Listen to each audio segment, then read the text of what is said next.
hit the win column. Is it too late to save a playoff spot? Tonight, two teams burning to win meet at Commonwealth Stadium. The Lions and the Eskimos are next on TSN.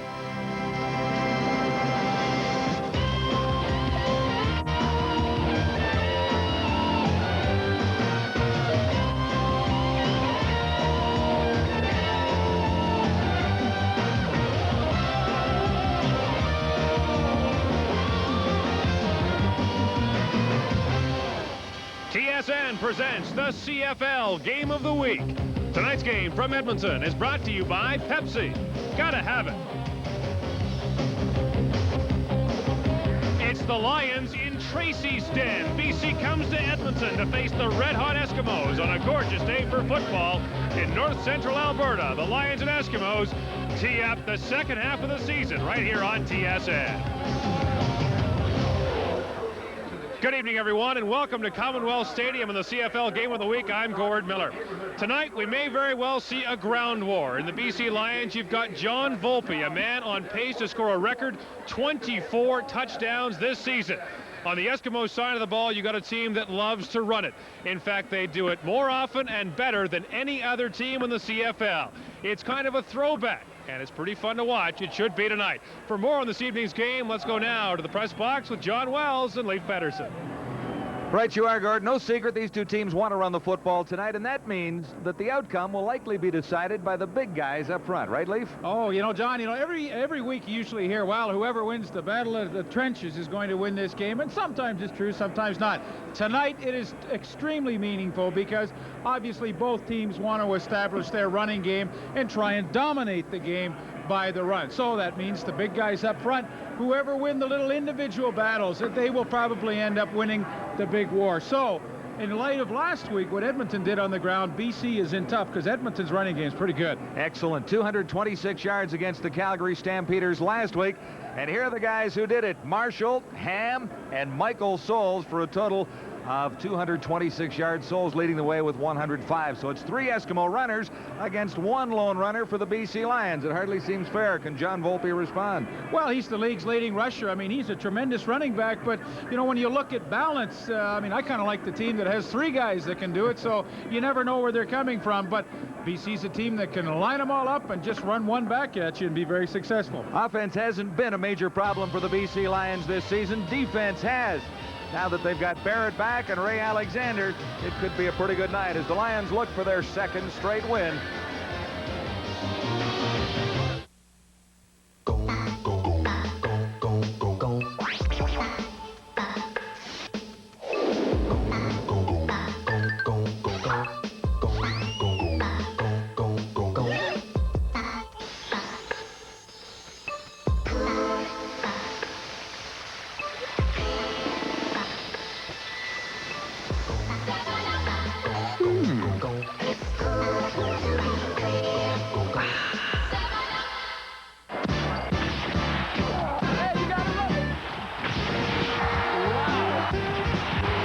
The thunder and roar of CIAU football is pounding the gridiron on TSN.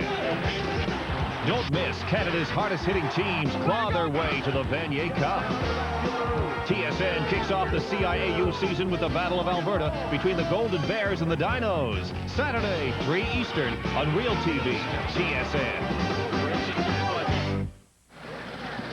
Week 10 of the CFL kicks off at Commonwealth in Edmonton. The Lions and the Eskimos remain at opposite ends of the standings in the CFL West. Ron Lancaster has the Eskimos in top spot, 7 wins in 9 games. Lions coach Pavo Bilovich hopes for 2 straight to keep the Lions' playoff hopes alive. And we're ready to roar at Commonwealth tonight.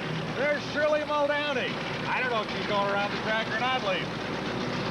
Well, I think she'll be a little faster than the horse in Calgary if she does. Okay, ready to roar at Commonwealth as the BC Lions kick off. Taken by Craig Ellis, and Ellis is stopped at the 33-yard line. Can you hear yourself think? 7-yard return after a 52-yard kickoff. And Tracy Ham, player of the week for week 9 in Canadian football. And the heads out onto the field. Sorry, John. The most impressive thing about Tracy Ham has to be the touchdown to interception ratio. In a league where you throw the ball so many times and are so vulnerable to interceptions, Tracy Ham has just done a super job in not turning the ball over this year. The Eskimos begin at the 30-yard line. 2 receivers to the near side, 2 to the top of your screen. And it's well read by the BC Lions. Here's the way the Eskimos line up, with Dermott and Morris at the tackles, Verschavel and Ambrosi at guard, Conop in the center. The outside receivers, Henry Williams, Jim Sandusky. Inside at slot back, Craig Ellis, Chris Armstrong. The runners are Souls and Marshall. It'll be a gain of 3 yards after the Blake Marshall carry. I really believe tonight one thing that Tracy Ham has to be cognizant of is the fact that Henry Williams and Chris Armstrong really haven't been involved in the offense for the last month. And I think it's important to get the ball to Henry Williams early, get it to him quickly and let him try and run with it. And of course, get Armstrong involved early too. Those 2 guys need to be much more active than they've been. On 2nd and 7, Ham goes to the far side of the field and comes up short of the first down. He needed to get to the 40-yard line. Henry Williams made the catch, and he was stopped by the newcomer Joe Miro, playing right corner for the Lions, with some help from Brett Young. So what the BC Lions obviously would like to do is build upon the good things that happened in their win last week against the Ottawa Rough Riders, and on the opening series, a team that is 3rd in the league in total offense, they were able to shut down rather easily. So a nice start for the BC Lion defense. Pretty good average for Glenn Harper, stepping across the 25 to get his first punt away. Rico Cartwright on the return, and he had trouble hanging on to it, but steps out of bounds safely, and the Lions end up with decent field position for Danny Barrett.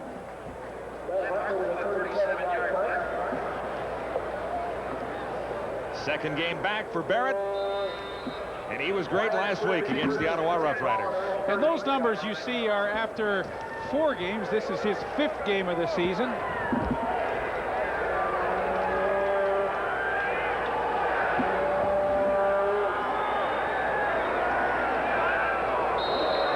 Barrett off targets. Intended it for Mike Trevathan.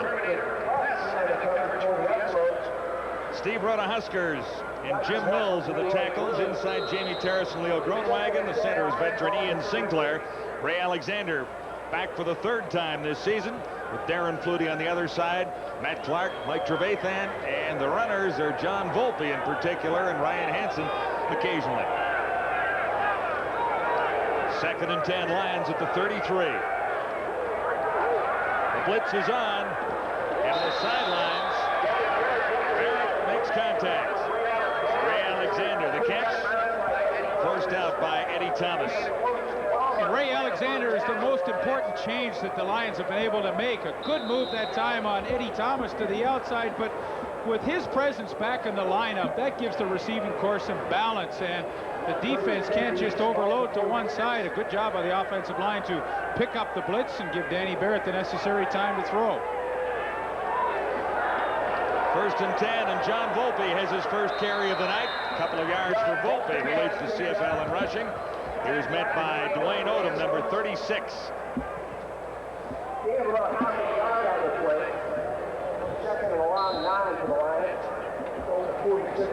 He is the league's leading rusher. Those numbers indicate 626 yards. Bob Abilovich feels he has to handle the ball up to 25 times a game, including running and receiving. Maybe 5-6 catches a game, and the rest on the ground. So you should see a pretty active John Volpe tonight. Just 1 yard for Volpe on the previous play, and he couldn't hang on to the pass from Danny Barrett. Enos Jackson covering on John Volpe.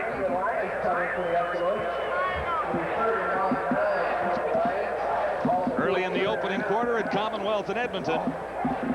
No scores so far as Barrett takes the offense to the sidelines. And Lou Pasaglia prepares to punt for the first time tonight.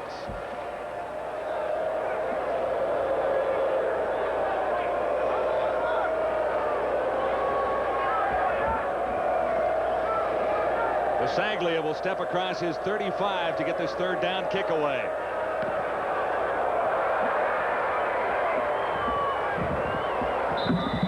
And no play for Doug Parrish back at the Eskimo 25. A 38-yard punt for Lou Pasaglia. Eskimos 1st and 10 when we return to Commonwealth. Pieces of protection you trust, depending on where you go. And one that goes anywhere you do. Trust Trojan condoms. Reduce the risk. For the best in soccer action from Europe, join host Graham Leggett for Soccer Saturday. Catch the season opener, an all-new look, all-new excitement. Soccer Saturday, 10 a.m. Eastern on Real TV, TSN. Number 57, O.J. Brigance, had a great season last year for the BC Lions and leads again in tackles so far in 1992. And there's the way they line up defensively in British Columbia with Hill and Scribner on the outside. That's a move for Scribner, who played inside last week. Johnson and Poe. The linebackers, Wetmore, O.J. Brigance, and Canadian Doug Hocking. And here's the secondary this week. Who's new back there? Joe Miro had a tryout with the Seattle Seahawks. Everyone else has been around a little time, but they have had in total 18 players, maybe even 19 players line up for the Lions in the secondary so far this season. It really has been difficult for that group because you have to understand the guys you're playing with and know the moves that they like to make. You're making quick calls on the run, and that has been so difficult for this secondary. But, you know, as a group, collectively, this is the best group that they've had on the field this year. And Brian Smith, you and I talked about him in the CFL report preceding our game telecast, and he is a hitter. You watch him tonight when Ellis and Armstrong are going through the middle. You're going to see some collisions for sure. 1st and 10 for the Eskimos from the Edmonton 25. Michael Souls, number 32, got the call. Blake Marshall has been replaced by Chris Johnstone. Marshall was shaken up on the first sequence. We'll keep you updated on that. Souls had a great week last week against the Stampeders. 105 yards and 14 carries. What the BC Lion defense is going to do against that Edmonton run is everybody is responsible for a gap. So that means you have to be disciplined along that front seven. Your gap, you have to have it and play discipline to get to that spot. 3 receivers to the near side on 2nd and 7. Ham looks in this direction and finds Jim Sandusky. Sandusky in front of Andre Francis. And that'll be an Eskimo first down. Sandusky leading the Eskimos in receiving with 679 yards so far. Bit of a rub there from the inside receiver Chris Armstrong for Sandusky to try and come underneath him. He does a good job. Jim Sandusky averaging a little over 15 yards a catch here. That is about his career average. That's what you expect from him. Several 1,000-yard seasons. 6 receiver package in for the Eskimos on 1st and 10. Edmonton 38. Ham fired quickly, intending that for Craig Ellis. Slightly behind the slot back. Well, you know, I talked about Brian Smith, the middle safety. He's a guy that will stick his nose up here. This is a quick pass. Now watch how fast number 32, there he is. Watch how fast he gets into the screen and into the action. Looks like Blake Marshall will be back shortly. He is on the sidelines right now, but doesn't look to be in too much difficulty. It'll be 2nd and 10 Eskimos. 38-yard line. 6 receiver package in for Tracy Ham. He looks to the far side. One man open. It's Henry Williams. He'll be tough to catch. Williams simply powers his way down for the touchdown. Henry Williams and Joe Miro knows how fast Henry Williams is now. A 72-yard touchdown.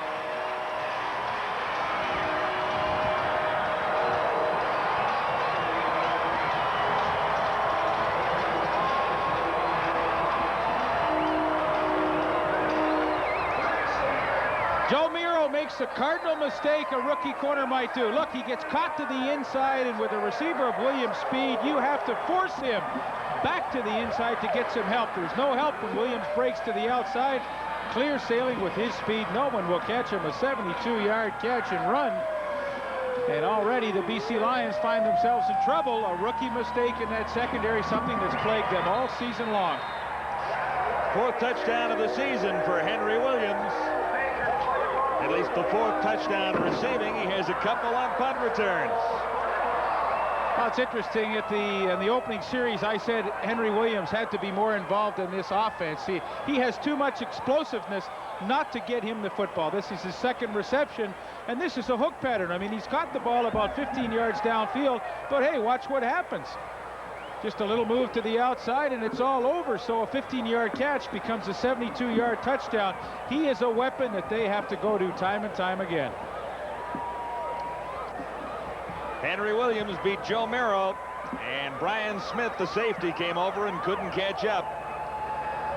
So Williams has the Eskimos in front of the British Columbia Lions, 7-0 early in the opening quarter. How fast is the Giz? Oh, I don't know speed-wise. He's like a 4.2, I think. He's fast.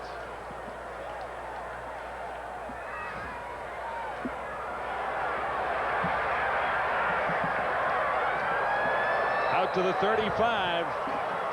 And the Lions will begin with decent field position once more. Tackle made by Mike McLean. The return 11 yards for Rico Cartwright. And there's the guy who returns punts better than anyone in CFL history. He has 12 CFL punt return records. A couple this season, a couple of punt return touchdowns. Most yards, 1440. Most TDs one game. Most TDs career. And most TDs in one season. Last year he had 5.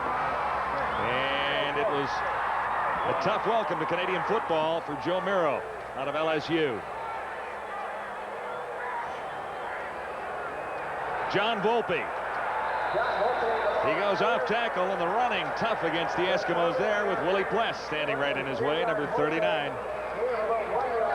Really no secret to what Edmonton will do on defense against the run. They know the BC Lions like to trap a lot, so the three front linemen, Goods, Davidson, and Lewis, they're going to also take gap controls. That means they go to an area, and then of course it's up to that tremendous linebacking core led by Willie Pless to make most of the tackles, as Pless did right there. And the secondary, well, Trent Brown, he'll play the middle safety. You won't see him in a lot of man-to-man coverage, but the other four are excellent. Second down and 8. Barrett has time.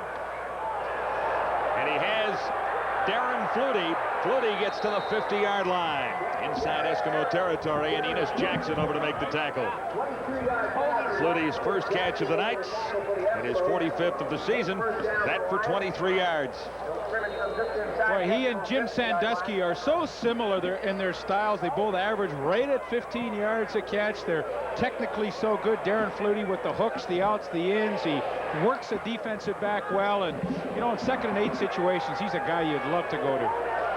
This is 1st and 10, and John Volpe breaks it for a first down. Volpe inside the 35 and is forced out near the Eskimo 22.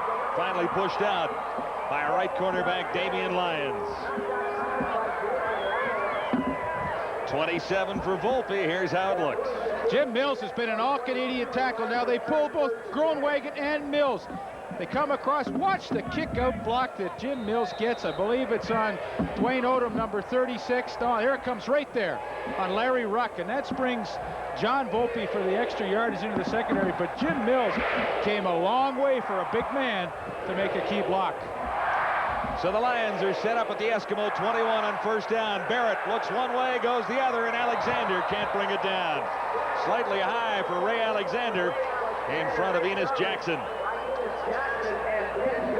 Alexander at 6'4" has got great reach. Well, he and Danny Barrett, in the few games they've been together, have developed a pretty good chemistry so far. That ball just out of the outstretched arms of Alexander, but good protection up front for Danny Barrett to throw. Initially he wanted to throw a quick 3-stepper, but it just didn't develop, and that line gave him the extra time to look to his secondary receiver. 2nd and 10. Lions at the Eskimo 21. Barrett onto the coverage this time. Alexander couldn't hang on against Lyons.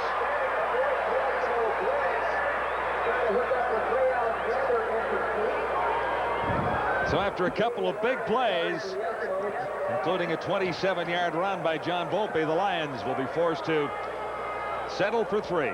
I think it was a pretty impressive drive to answer that touchdown by Henry Williams, too. And Bob Abilovich, in our conversation with him this morning, indicated that he and Danny Barrett have talked all week about being patient against this Edmonton defense. It's a defense that plays a lot of zone coverage, and you have to be patient against it. Lou Pasaglia has his first points of the night. And his 9th field goal of the season. Pasaglia hitting around 60%. BC settles for 3. Edmonton has 7. And that's the score midway through the first quarter at Commonwealth. If your family loves the taste of ripe, juicy fruit, make a little magic with McCain Fruit Punch. McCain makes frozen punch from real concentrated fruit juice, so you can really taste the fruit. Great with grapes. Outstanding with orange. McCain Punch, frozen and now ready to drink. You can taste the quality because you can taste the fruit. Running back John Volpe of the BC Lions is on target for a couple of CFL records. If in fact he can keep up his current pace, he leads the league in touchdowns and in yards. He has 209 yards receiving. His kickoff returns are right up there, and he is just having a super season, being attended to on the Lion bench right now. As we await the BC Lion kickoff with the Eskimos leading 7-3 first quarter at Commonwealth in Edmonton. Julio Caravana gets it down near the 22.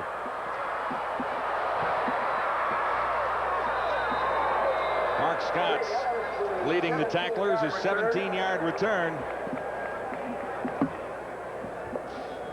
No, I think it's imperative for Tracy Ham tonight to throw the long ball and throw it in the first quarter here. Now, he's got a guy like Joe Miro a little nervous. Miro's been beaten for a touchdown, but Edmonton predominantly likes to run the 12 to 15-yard pass routes. That's their bread and butter, but teams like to settle up on Edmonton. They know that. They play them tight. So Tracy Ham, whether he completes it or not, I think should air one out early in the game to try and give his receivers a little extra room. See how tight the BC secondary is playing them? On first down, Tracy Ham airs it out for Armstrong. Coverage by Tracy Gravely, number 3. 6 receiver set.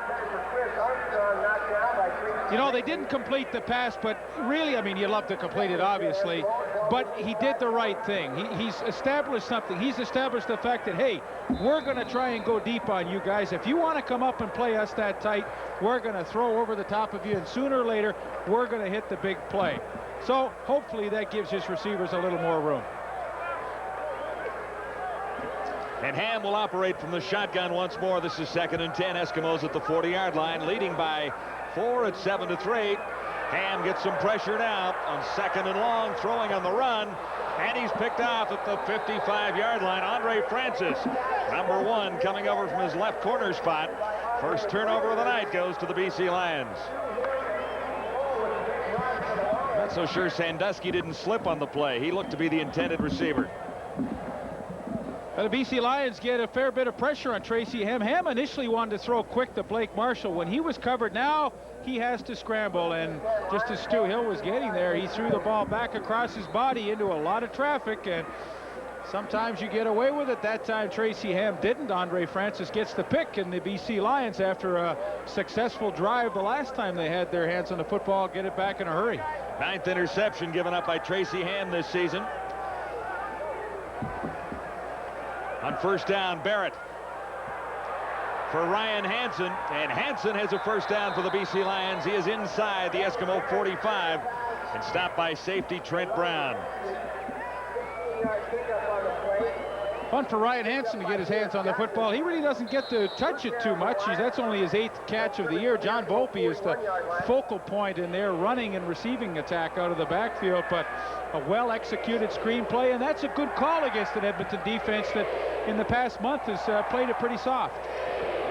Lions 1st and 10 at the Eskimo 41. The pitch to Volpe. He tries the near side and is forced out by Larry Ruck, number 47, the Eskimo middle linebacker. Very happy with the play of Larry Ruck in the middle so far this season. Boy, Ryan Hansen, you know, he caught the ball in the last play, and now watch what he does leading John Volpe on the pitch. Ryan Hansen absolutely destroys number 36, Dwayne Odom. There you see it right at the bottom of your screen. Now that gets Volpe to the outside, and boy, Ryan Hansen, what a block that was. 4-yard gain on 2nd and 6. Barrett over the middle, and he'll have a first down at the 30-yard line. Pless and Ruck covering on Darren Flutie, number 82.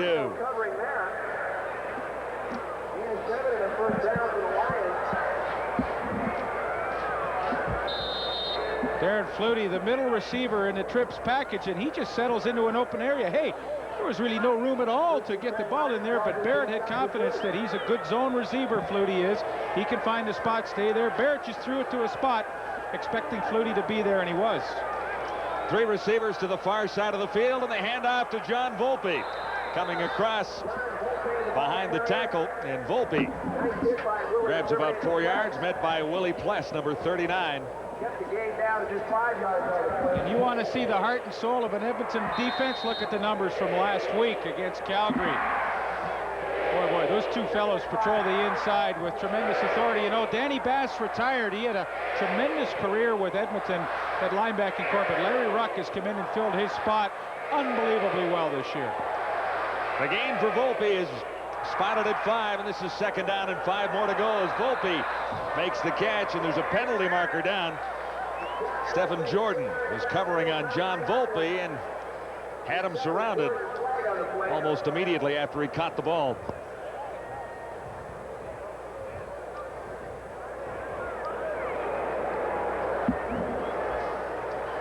Referee tonight is David Ewell.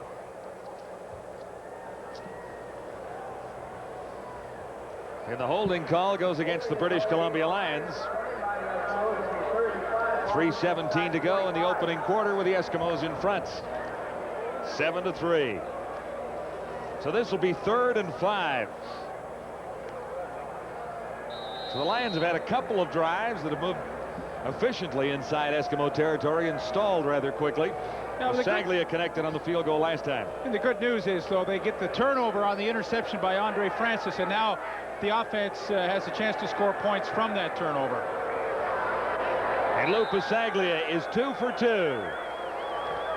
A 1-point ball game at Commonwealth at Edmonton, with the Eskimos leading the BC Lions 7-6. 3 minutes to go, first quarter.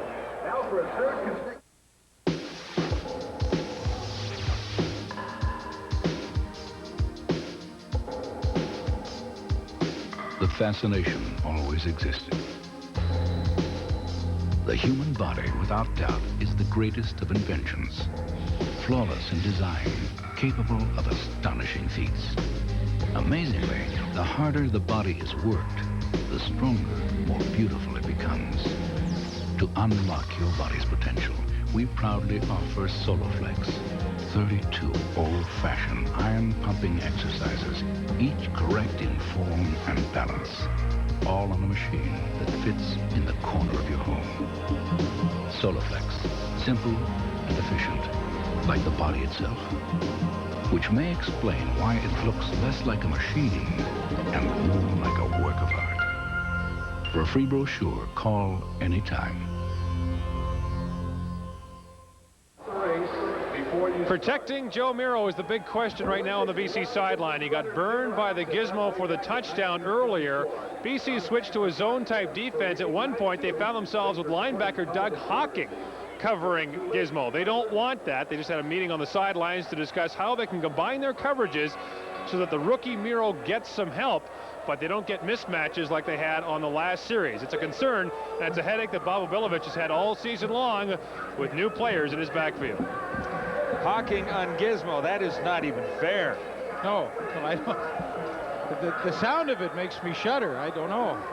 Tough to protect the guy back in the secondary, especially at corner. I mean, you can zone and roll him up a little bit, but really, a corner has to play, and if he's having a bad night, you just have to suffer through it. Craig Ellis. He's to the 35 and stopped there by O.J. Brigance. 17 yards on the return, 57 yards. The kickoff by Julio Caravata. Well, one interception is the only blemish for Tracy Ham so far. One touchdown, the big one to Henry Williams to give the Eskimos a 7-0 lead. The Lions have come back to get within one on a couple of Lou Pasaglia field goals. 1st and 10 Eskimos at the 35. 3 receivers far side of the field. And Johnstone gets the call. It's number 83, Chris Johnstone. Chris Johnstone, the ball carrier. All the 42 got their hit by Clayton Whitner. Looks like Michael Soles came up with a little foot ball. Soles recovering the Johnstone fumble.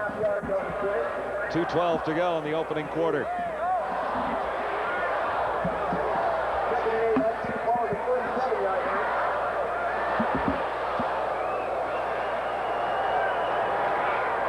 Tracy Ham comes to the near side for Michael Soles, and he stopped short of the first down. Good tackle by Doug Hocking, number 90.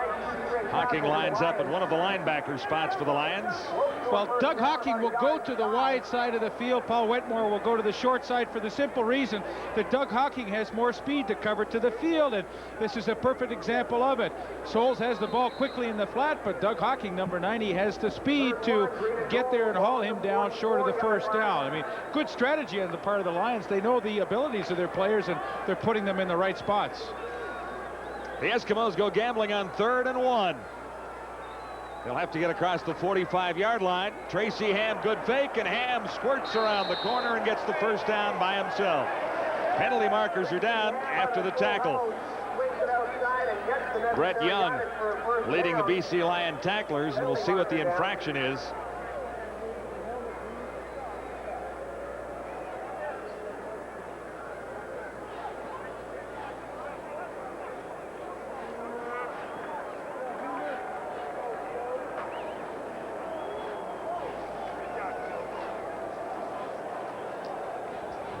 Penalty goes against the Lions.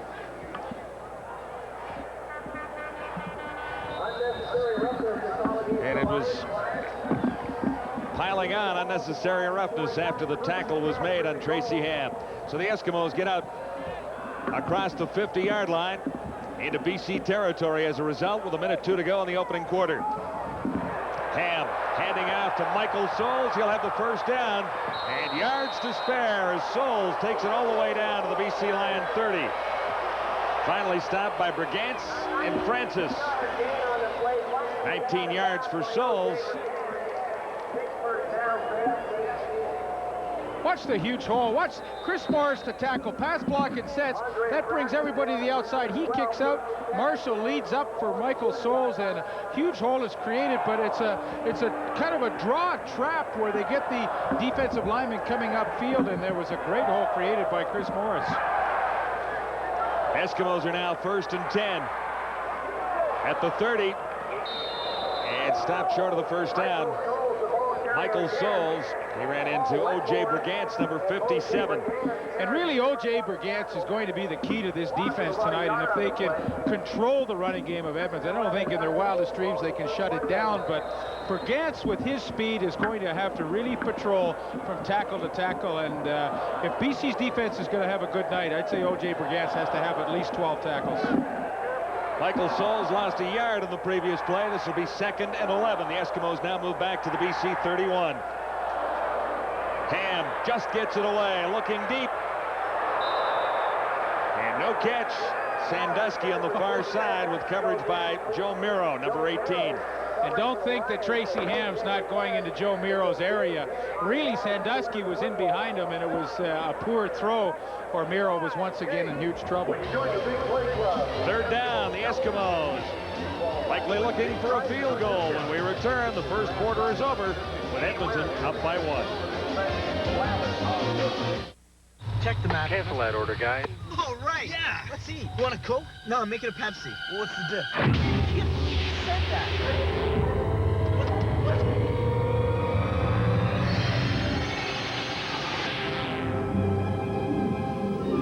The difference is one tastes better. This one. You chose Pepsi. The majority of soft drink users tested prefer the taste of Pepsi over Coke Classic. You want sausage or pepperoni? What's the dip? The BC Lions hanging in so far against the Edmonton Eskimos, down by a point. Edmonton with a chance to increase the lead. Sean Fleming has been good on his last 5 field goal attempts, and make that 6 for 6 for Sean Fleming. Had a bit of a slow start, Leaf, but he's had a good 2 weeks against the Calgary Stampeders.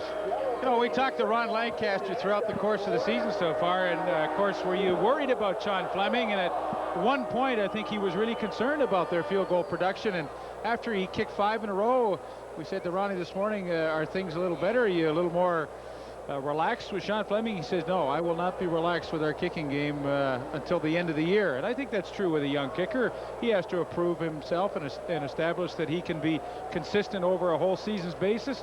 And of course, it's going to get a little chillier out here in the next few months. So I think Ron Lancaster will rest easy until the season's over, and Sean Fleming has had a good year. Always nice to be at Commonwealth Stadium, and so nicely welcomed as we get the second quarter underway with the Edmonton Eskimos leading the BC Lions 10-6 now. Sean Fleming adding to the Eskimo point total with a 38-yard field goal. The ensuing kickoff now taken at the 15-yard line. This is Rico Cartwright, and Cartwright gets out near the 45, but there's a penalty marker down. Damian Lyons leading the Eskimo tacklers.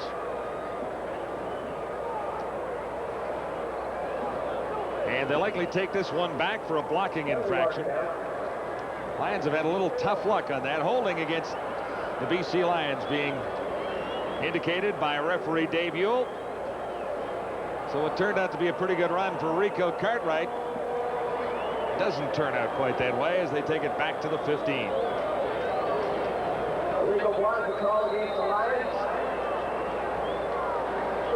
Not too much to differentiate between these two teams in the opening quarter. 121 in total yards for the Eskimos compared to 97 for the BC Lions. Time of possession within about 30 seconds. Let's see what Danny Barrett can do starting at his 15. Good fake. And the pass goes to Ryan Hansen. Fake to John Volpe, and Hansen is out near the 30-yard line. That'll be a BC first down. Trent Brown, the Eskimos safety, making the stop. Second time that Danny Barrett's had success running the screen against Edmonton, and good play action freezes everybody. Now watch the block. Ian St. Clair at the left of your screen on Stephen Jordan. That is the key block to spring Ryan Hansen loose. Pick up the necessary yardage for the first down. So they get themselves a little breathing room. But second time they've had success with the screen. Look for them to try that one again. Trips formation, top of your screen. 3 receivers out there, and Barrett comes to the near side.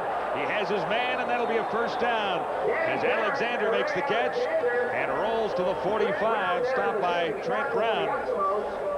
Well, there's no question Ray Alexander, his return to the lineup gives this receiving core instant credibility. He just runs a super one-on-one pattern with Eddie Thomas, takes him hard to the inside and breaks it back to the corner. Technically, that was a perfect pattern and a lovely throw by Danny Barrett. That's the kind of throw you put a little air time on it, let your receiver run underneath it. Perfect strike, and now back-to-back plays find the BC Lions in Edmonton's territory in a hurry. Can see why they're happy to have Ray Alexander back on the lineup with 1,200 yards on average over the last couple of years. 33 yards picked up there. And his forte really is that he is a big play receiver. I mean, there's a lot of guys that catch their 6-7 balls a game, but when it gets critical late in a game, more often than not, Ray Alexander is the receiver that will make the big play for you. I know last year with Doug Flutie, it seemed like it was Alexander game after game, and right there, I mean, that's a big play now. They're 4 points behind. That's a 33-yard catch, and now they're in legitimate scoring territory. Alexander, second leading receiver in Canadian football last season, playing his 3rd game this year because of injuries at the start of the season. Well, he came to training camp, and he just was not healthy, did not pass the medical, so he rehabilitated. They finally were able to bring him back, and of course, nobody happier than Bob Abilovich with a struggling offense. You need a big play guy. They were not an offense that could score a lot of points before the return of Ray Alexander. Now they're an offense that I think legitimately can score 30 points a game. Let's see what Barrett can do here. He's set up pretty nicely right now, just outside the Eskimo 45-yard line at the 47. On first down, quick pitch to John Volpe. And Volpe grabs a couple. He got across the 45, and guess who was there? 39, Willie Pless. And it was because number 75, Lloyd Lewis, the defensive end, got such good penetration. You know, we talked about the fact that those 3 down linemen, basically Lewis, Goods, and Davidson, will have to sell themselves out to try and create some blocking foul-ups, and then that means Willie Pless can have a great night and make all the tackles. But Lloyd Lewis really made an outstanding play there. 5 sacks for Lewis on the season. The gain is 3 at 2nd and 7 for the Lions at the 45. Barrett has a completion, but he'll be short of the first down. Enos Jackson was covering, and Barrett comes up a little bit short.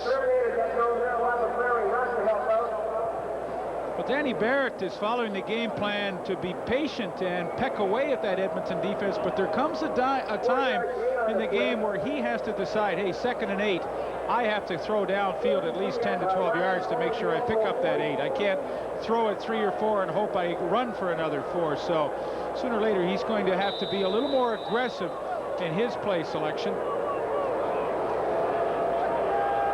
Mike Trevathan comes up a little short. Lou Pasaglia, perfect so far tonight. We'll try this one from about the 47-yard line.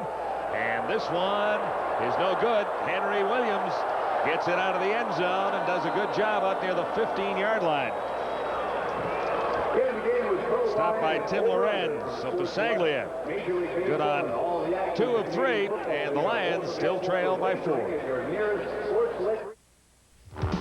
Wait! I'm having a snack attack! Captain Nibbler to the rescue with cheese nibblers from McCain, the delicious, nutritious snack that satisfies your sudden hunger as only the taste of real cheese can. We're having a snack attack! McCain makes nibblers from cheddar, mozzarella, Montreal, marble cheese, and convenient single snacks and multi-packs. So when you feel a snack attack coming on, grab a McCain cheese nibbler. Now available in pizza and nachos.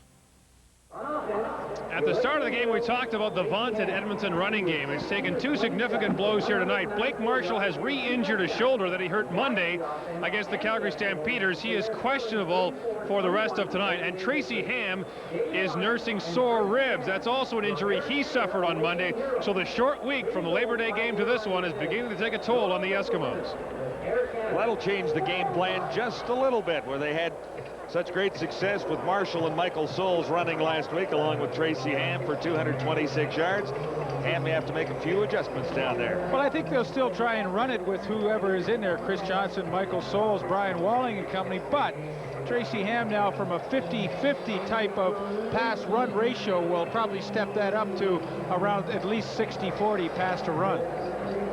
And that's a lot of yardage when you take it out between Marshall and Ham not running the ball. Of course, they count on Tracy Ham to do their outside running.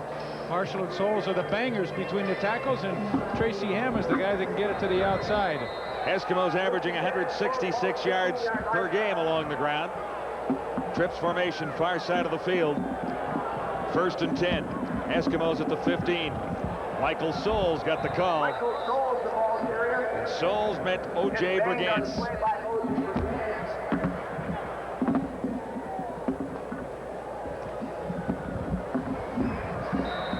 Michael Souls in his 4th year from McGill completes the Eskimo All-Canadian backfield. What a great rushing average he has. 7 yards a carry in Canadian football, and he doesn't fumble. Yeah, I was just going to say, college. I don't want to jinx him, but he is a guy that knows how to hang on to the football. Gain is 3. This is 2nd and 7. Ham comes to the near side, and the catch is made, but out of bounds. Armstrong covered by Miro. I give Joe Miro credit.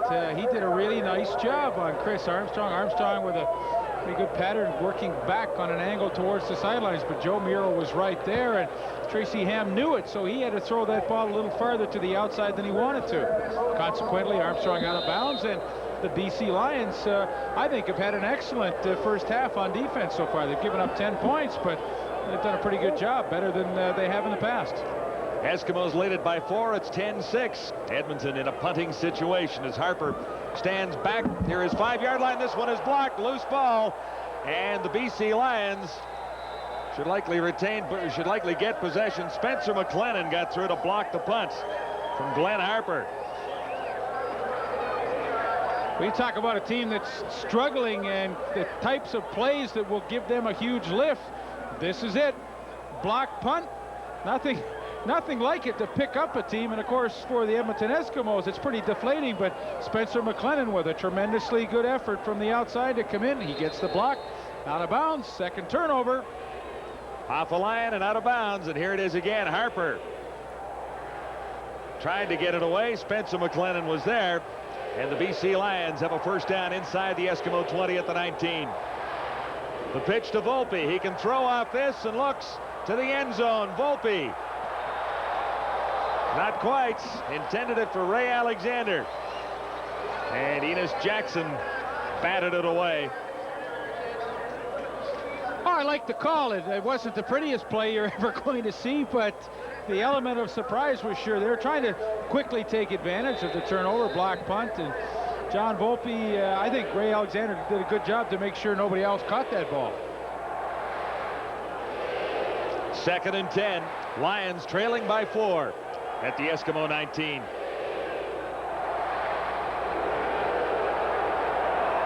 Barrett to the far side.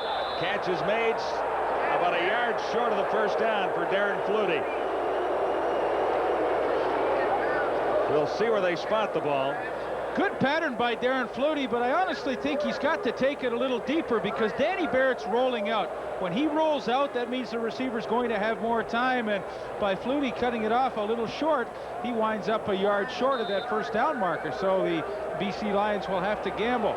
Anytime quarterbacks roll or sprint out as a receiver, you have a little extra time to work that defensive back a little deeper than normal. Hey, even the good ones make the little mistakes every once in a while. It's a long yard, almost 2. But the Lions go gambling. Barrett stumbles. He'll have to find a receiver now. Missed on the touchdown toss to John Volpe.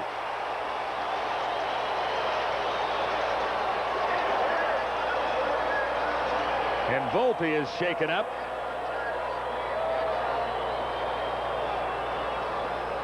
Pretty wild call on 3rd and 1.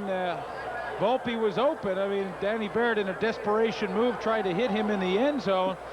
Difficult to see how Volpe got hurt here at the end of this play, but I don't know. Pretty gutsy call from Bob Obilovich. If it was his call, he's not normally like that. More on the conservative side of things, but that, of course, will count as a turnover for the BC Lions. So what was a glorious opportunity for them falls by the wayside.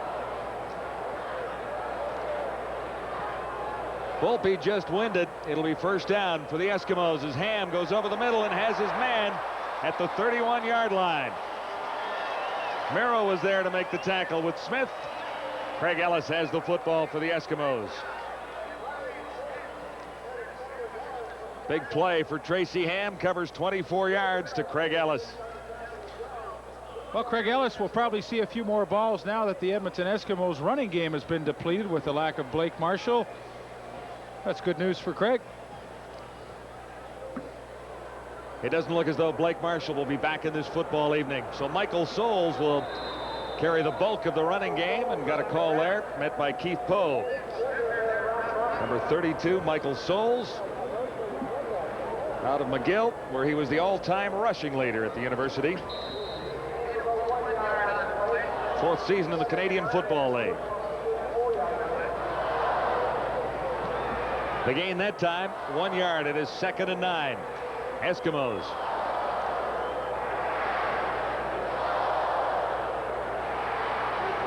Blitz is on. Can Ham get it away? Looks deep for Sandusky. It's picked off. A great interception by Tracy Gravely. Sandusky was in behind the coverage, and Gravely got a hand on it, tipped it into his mitts, and took off. Well, that really was a tremendous play by Tracy Gravely. Sandusky was in behind it. It looked as though Gravely was beaten cleanly, but watch the acceleration just at the end of this play and the long arm. He must have 35-inch sleeve length, because that's a long arm that just reached out and scooped it and made a one-handed catch. And the BC Lions are sure dominating in the turnover department. That's the third one they've created tonight. Second interception.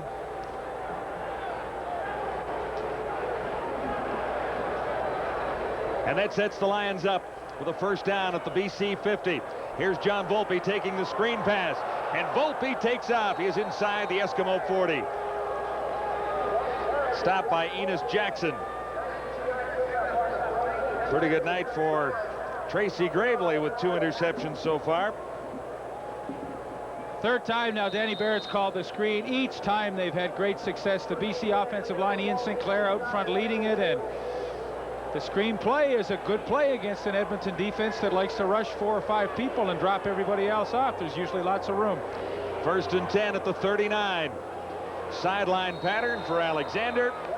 Tight coverage by Eddie Thomas, number 17. Eskimos got 2 pretty good corners, and Thomas on the left side and Damian Lyons with 7 interceptions on the right side. I've been a big fan of Eddie Thomas, and of course Lyons now with the 7. He looks like he is a keeper at that corner spot. This one, I mean, Ray Alexander's 6'4", but he just could not get up and bring that one down. Second and 10. 6:48 to go till halftime. 3 receivers, far side of the field, top of your screen. Here comes the blitz.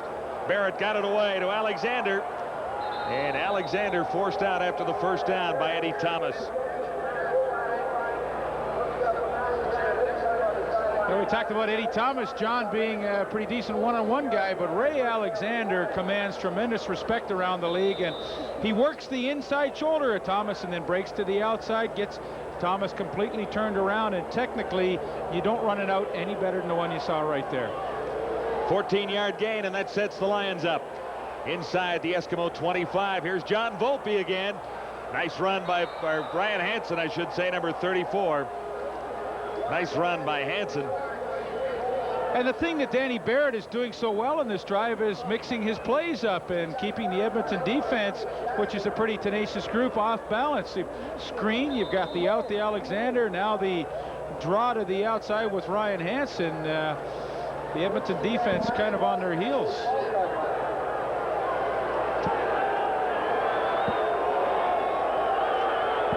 Inside the 15. Hansen again, and he'll score. Ryan Hansen, number 34. And that's his first touchdown of the season.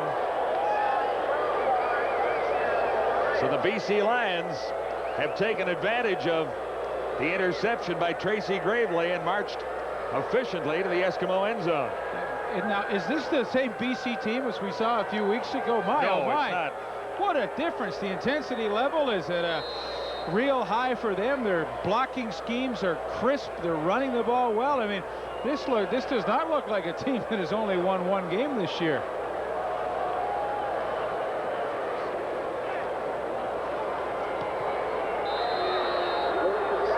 Lou Pasaglia adds to the BC Lion total as the Lions move out in front of the Eskimos for the first time. It's 13-10.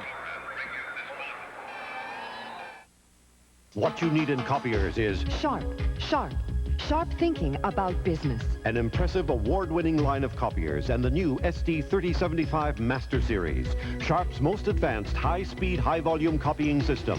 Trade up to Sharp before November 30th, 1992, and you can qualify for up to $10,000 on selected Sharp copiers, up to $3,000 on selected faxes. Call 1-856-SHARP for your participating Sharp dealer. Sharp thinking about business. John, you and I talked in the opening that really the battle of the trenches might decide this game, and clearly the BC Lions are dominating in this department. Watch Jim Mills here on Benny Goods. You get Volpe coming on Odoms, Ian Sinclair on the nose, and then Groenwagen on Willie Pless. I mean, this is nothing more than really man blocking and pushing your man back and creating an open hole for Ryan Hansen to run through. And, you know, when coaches talk about, well, we have to win the war up front, clearly BC is winning the war so far after a quarter and a half. Ready for the Lions kickoff with BC out in front, 13-10. Craig Ellis on the return for the Eskimos. Tripped up by the first man upfield. Brian Smith, number 32. 10-yard return, 51-yard kickoff. And the Eskimos will try and retake the lead after a 5-play, 59-yard scoring drive. Topped off by Ryan Hansen's 12-yard touchdown run, his first of the season. And it was the variation of plays that impressed me as much as anything. Danny Barrett in total command. I mean, their game plan is perfect. It's, hey, we're going to run the ball, we're going to throw some screens, and we're going to throw some outs to Ray Alexander. So far, it's worked perfectly. Nowhere to go for Michael Souls, number 32 that time. Forced back by at least 3 BC Lions, including Scrivener and Stuart Hill.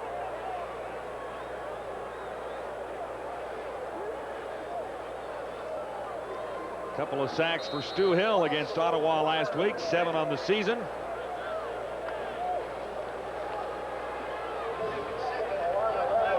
Loss is 1 yard. This is 2nd and 11. The Eskimos are at the 33.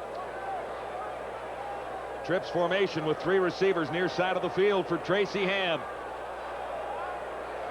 Ellis comes open. He can't hang on to the ball. Met by Brian Smith. Talked about Smith and the punishing hitter he is. Well, this is something the BC secondary has not had, a safety that can have a lot of range and also hit at the same time. Really, Ellis has a good chance to catch that ball, but who's there with the perfect timing? Brian Smith puts the helmet right in there, knocks the ball loose. You don't play middle safety any better than that. And he is getting a reputation around the league as being a hard hitter. He broke some ribs of Bobby Jurison last week on a short yardage pass. And, well, I'll tell you, the receivers are going to take note of number 32 in the Lion uniform. Harper had 1 block. No problem getting this one away. And not much of a return for the BC Lions. Mike McLean leading the tacklers. Rico Cartwright slightly shaken up on the return. 2 yards on the run back, 43 yards on the punts, and the Lions lead the Eskimos 13-10. Play baseball magic at A&P or Dominion. Win a trip for 2 to Walt Disney World Resort for their 20th anniversary celebrations, courtesy of Canadian Holidays, a world of vacations. Or win a Texas Instruments electronic organizer, Macassar's Arabella dinnerware, Dirt Devil vacuums from Royal Appliance, Ryobi Workforce Power Tools, Sunbeams It's So Easy Barbecue, Sega Genesis video game system from Irwin Toys, the best of TFL, or a Granite Pass bicycle from Huffy. Baseball magic exclusively at A&P or Dominion. Rico Cartwright on the return. Here's what happened.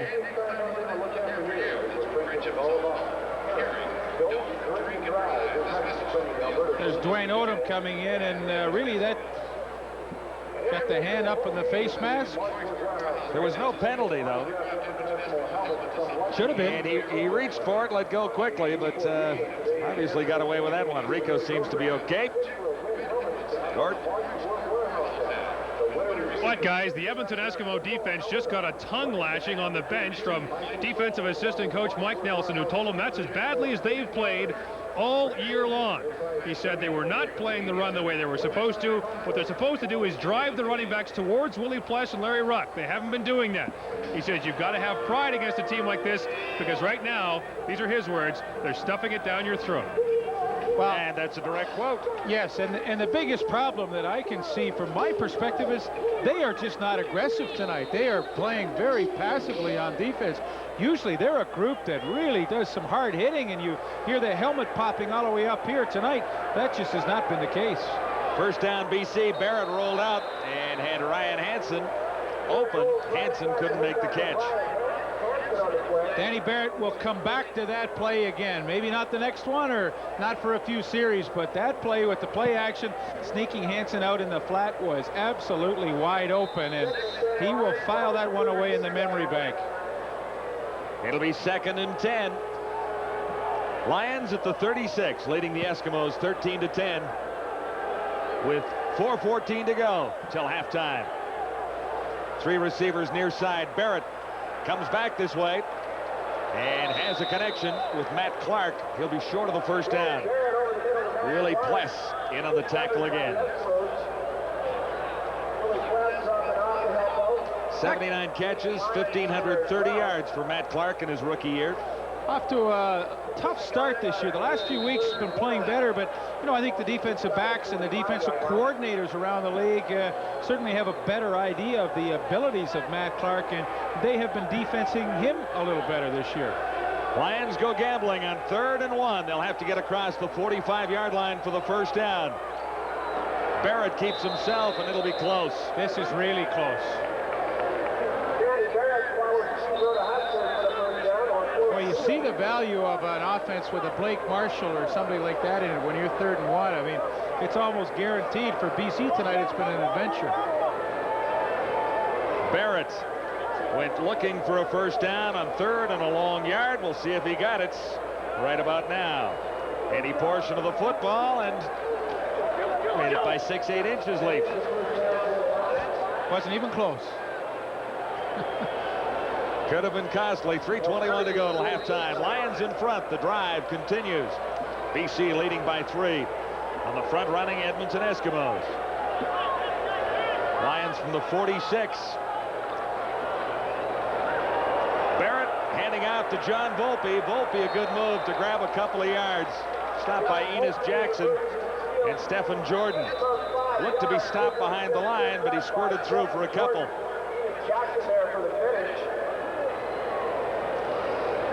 Exactly 3 minutes to go till halftime. Timeout at Commonwealth. We'll continue with this BC Lion drive in just a moment. Wait! I'm having a snack attack! Captain Nibbler to the rescue with cheese nibblers from McCain, the delicious, nutritious snack that satisfies your sudden hunger as only the taste of real cheese can. McCain makes nibblers from cheddar, mozzarella, Montreal, marble cheese, and convenient single snacks and multi-packs. So when you feel a snack attack coming on, grab a McCain cheese nibbler. Now available in pizza and nachos. Here's the way it looks in the Eastern Division of the Canadian Football League heading into Week 10 with the Tiger Cats leading the East by 4 points on Ottawa and Winnipeg. The Argos are 6 points off the first place pace.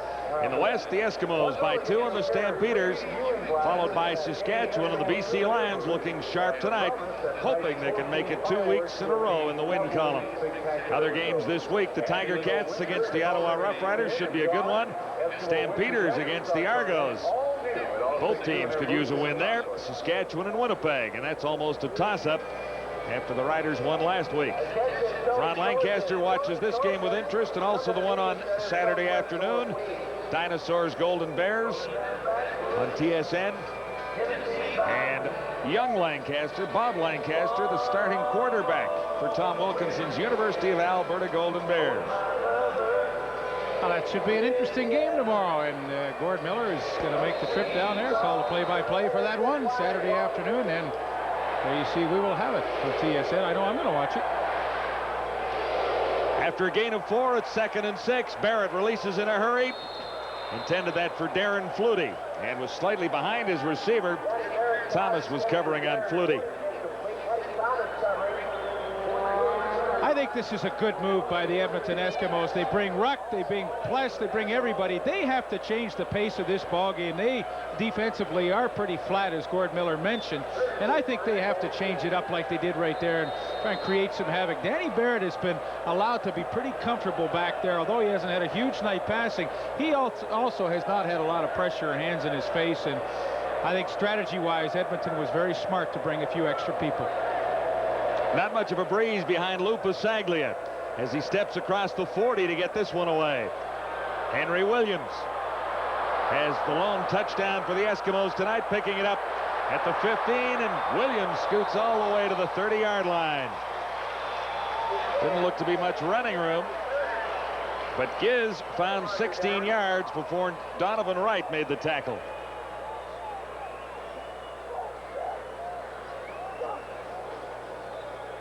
There's a penalty marker down, and face masking could be the call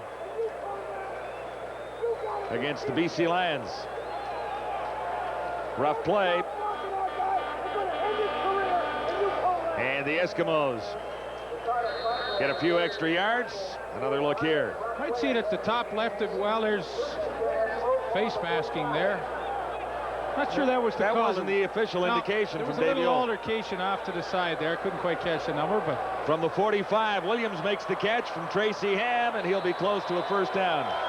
Perfect call. They have to do this 5-6 times a game to the Gizmo. I mean, what could be easier? He goes down 6 yards. You get him the ball. I mean, the worst you're going to have, he gets tackled right away. There's 2nd and 4, but with his speed and ability, here he is right here, just right there. What could be easier? Miro scared to death of him. Now you got an easy play. You pick up a first down. That's great. That's taking advantage of the situation. 10 yards. Eskimos have the first down right at midfield at the 45-yard line. Trips formation, far side of the field, top of your screen. Good fake by Ham. He got away from the pressure, and he has a big first down. Tracy Ham right on the money for Craig Ellis. Brett Young and Joe Miro over to make the stop, but not before Ellis had 30 yards. And of course, that's what a good running game will do for you. BC respecting that, and the play action holds the linebackers just long enough to let Ellis get in behind them, and a nicely feathered pass by Tracy Ham into Ellis.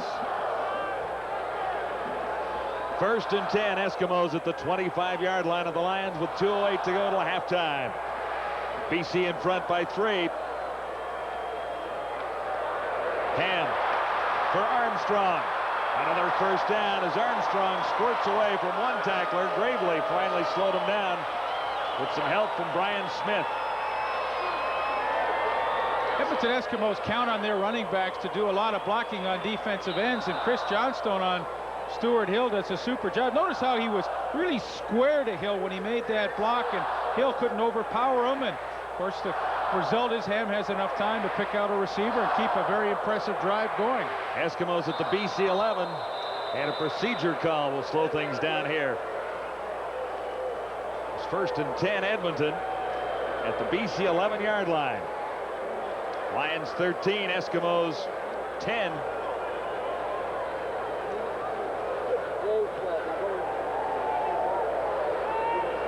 And they're still sorting out the penalty down there. The procedure call going against the Eskimos. It'll be 1st and 15 as a result, with 1:42 till a half.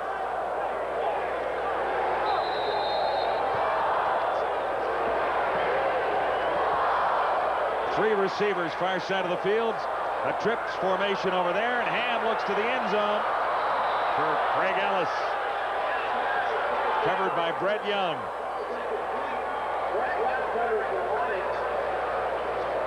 See Ellis looking up to the scoreboard here. I mean, he wants to see how close he was to that, making that catch. They had a right pattern called. Brett Young working on him. Now Ellis has a lot of room to the corner to run underneath that thing, but the ball just a little too far.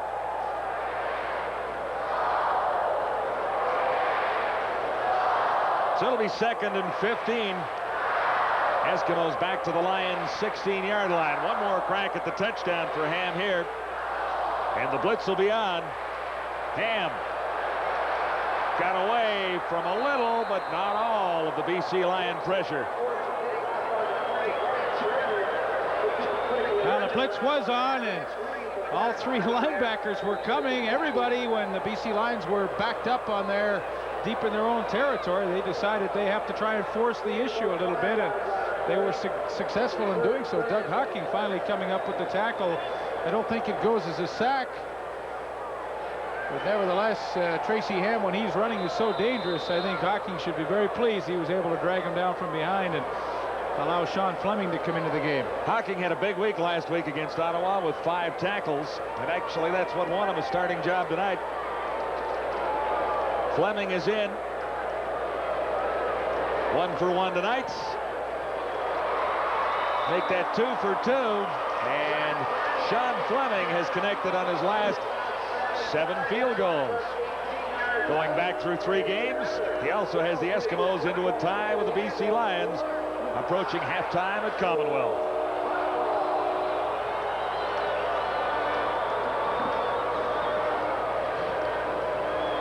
See what Dan Barrett can do with the last 1 minute and 9 seconds. Well, if I'm Dan Barrett, I say I'd like to go into the locker room with the lead. I got 1 minute and 9 to go, and tie ball game. I don't have that far to go to try and get Lou Pasaglia in the field goal range. Take a shot at trying to work him down about 30 more yards and see if he can set up a field goal opportunity. Barrett has looked sharp tonight as he did last week against Ottawa. On first down, a little swing pass to John Volpe. Volpe finds great running room. He's tough to catch. Jordan finally got him from behind, number 11. And that's the 4th screen they've run tonight with great efficiency. They're allowing the Edmonton front 4 or 5 to come in and get lots of penetration. Then the offensive linemen just sneak out and form a good wall for Volpe. Now watch to the right of your screen. There goes Sinclair. There goes Terrace. There goes Groenwagen. Here's 3 guys out in front creating some holes for Volpe. You can't do it any better than that. 24-yard gain, setting the Lions up. Flutie all the way down inside the Eskimo 15 to about the 10-yard line. Enos Jackson finally over to make the tackle. 41 yards for Flutie after 24 for Volpe.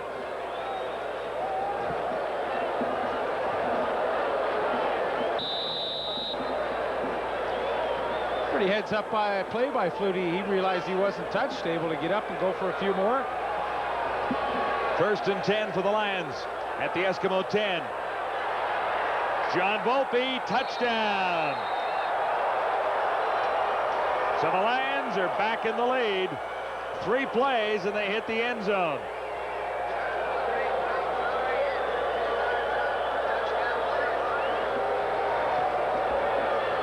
Well, what an impressive drive. You know, I was suggesting that maybe Danny Barrett try and work it down for a field goal, but look, lo and behold, what they come up with. A touchdown run by John Volpe. And what a great run it was. He just got over the line. John Volpe for the touchdown.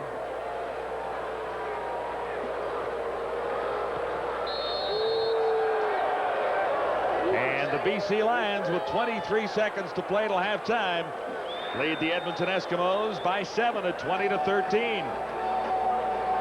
Boy, you're going to get a great look at a block by Ryan Hansen. Here's Ryan Hansen.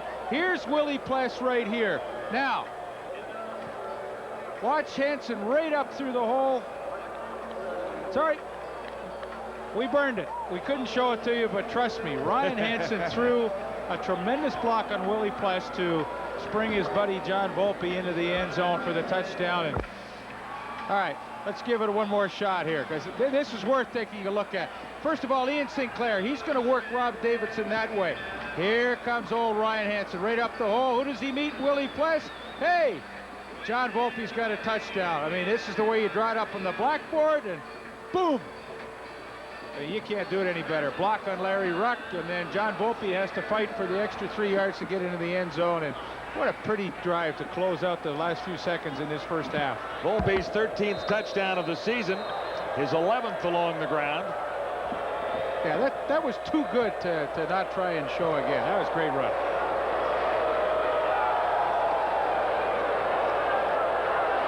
Craig Ellis stumbles as he crosses the 30-yard line.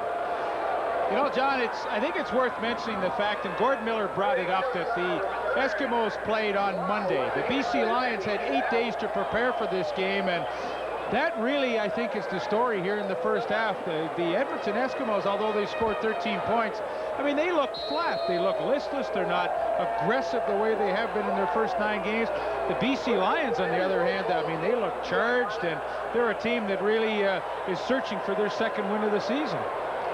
Eskimos are 1st and 10 with 19 seconds to go. It's a long way from the Edmonton 32. Ham swings it out to Michael Souls. Good run by Souls. He got across the 50-yard line. 13 seconds till the half.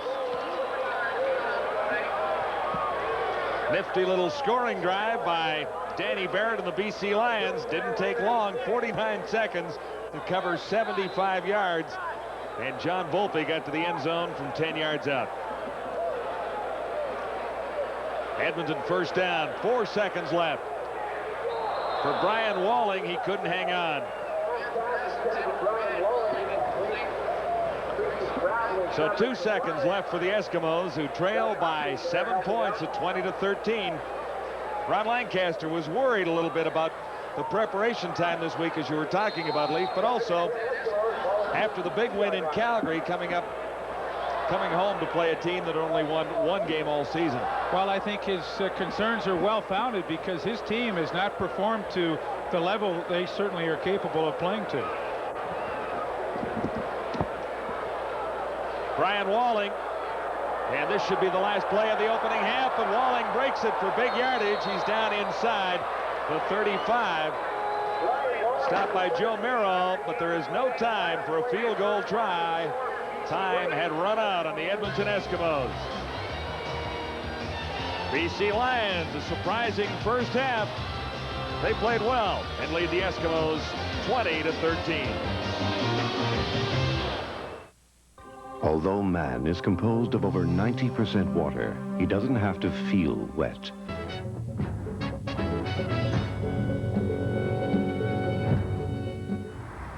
Yes, yes, yes, and welcome to our new show, The Toe. Hi, I'm DK Smith. As you all know, I have a very bad toe. The big toe is a no-go for this week's show. But I'm going to stick around here for the entertainers, because we have a very special show for you today, which involves toes. Not mine, someone else's. We have Troy Westwood, a kicker from the Winnipeg Blue Bombers, going against our very own Mr. Leaf Patterson. Leaf, counting on you, buddy. Come up big for us. But first of all, we've been away for quite some time, and you all may have forgotten the rules. So here they are once more.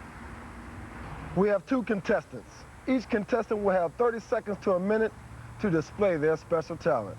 And we will have you, the fans, have an opportunity to decide our winner by phoning in your votes. We will donate $100 to the winner's favorite charity. So first off tonight, we have a kicker, which I said I wasn't going to permit any more kickers on my show.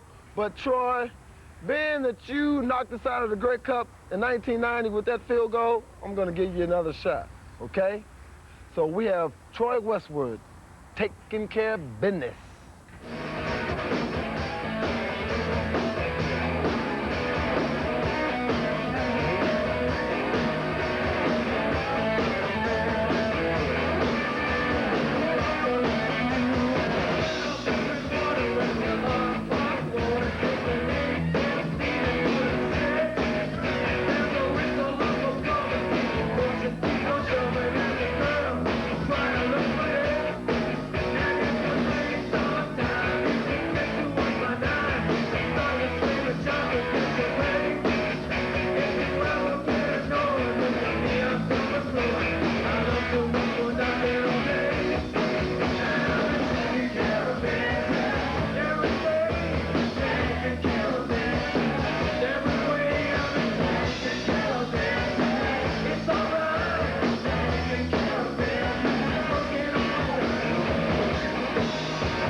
Every day. Hey, that's pretty good, Troy. Hey, we need to adopt that theme song on our team. We need to start taking care of business.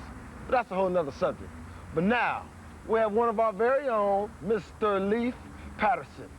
He's going to try and swoon you with his own rendition of You Lost That Love and Feeling. Take it away, Leaf. You'll never close your eyes anymore when I kiss your lips, and there's no tenderness like before in your fingertips. We had a love you don't find every day. So don't let it slip away.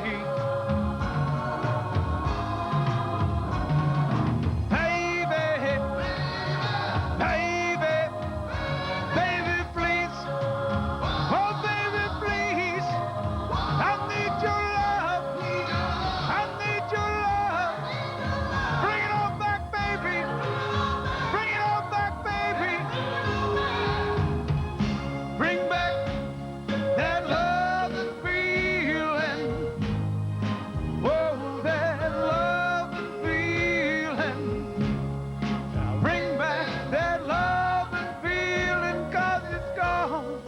go home. Whew, that's pretty good, Leaf. But you can do it all. I'm really impressed. I'm really impressed. You know what? I think you should change over into singing. That way I can just step right into your shoes right here at TSN. But, you know, hey, but that's okay. But now it's up to you, the fans. We need your help in deciding a winner. Give us a call. If you like the real Toe, Troy Westwood, call 1-900-273-0040. If you like Leaf Pedersen, call 1-900-273-0041. Once again, for Troy, 1-900-273-0040, and for Leaf, 1-900-273-0041. And it's only 50 cents to make a call. Who said paradise was lost? This is our reward for using the card. Every time we did, the points kept building, and it was smooth sailing from there. The Membership Rewards Program. Use the card, reap the rewards. One blissful weekend away from the kids. That's our reward for using the card. Every time we did, the points kept building. You know, I could learn to like this. The Membership Rewards Program. Use the card, reap the rewards.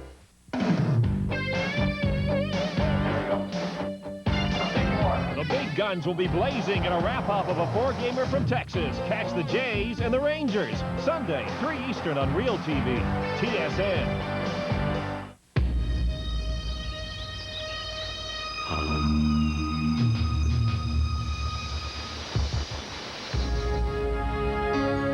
This moment made possible by Easter seals and you.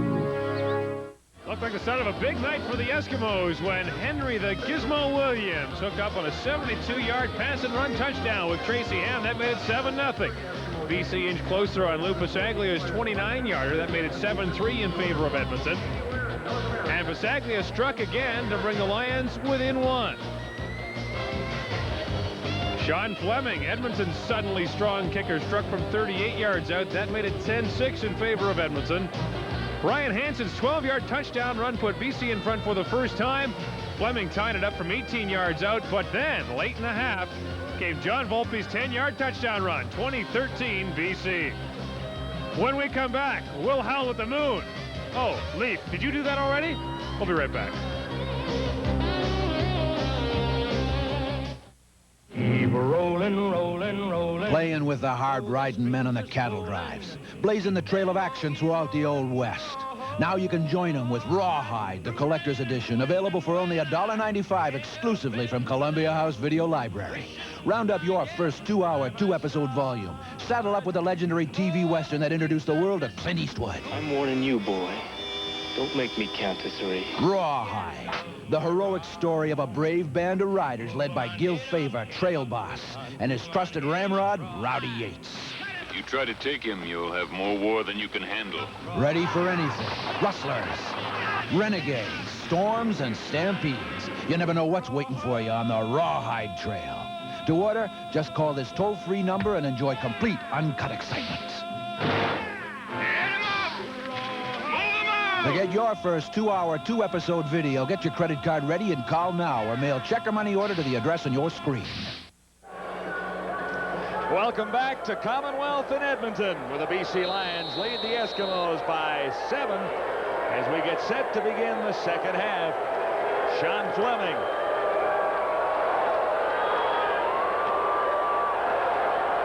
Good return set up by the Lions. That's Rico Cartwright. And the Lions will have good field position. Willie Pless leading the Eskimo tacklers again. 16-yard return. Halftime numbers with the BC Lions in front of the Eskimos, 225 to 190. In passing yards, 308 to 250.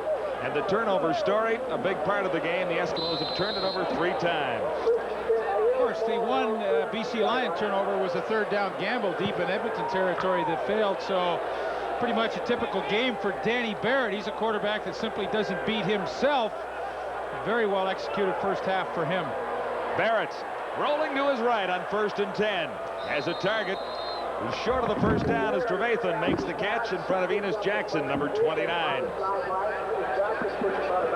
Well, in the Eskimo dressing room at halftime, Ron Lancaster told his team that was as flat as they'd been all season, but they were fortunate to still be in the ball game. They couldn't afford to be that flat in the second. On the other side of the room, Mike Nelson gave it to his defense again and said there will be personnel changes in the second half if the play doesn't improve. A gain of 5 yards for Trevathan, 2nd and 5, BC Lions. Out across the 35 at the 38. Barrett has a first down as Trevathan makes his second straight catch in front of Enos Jackson.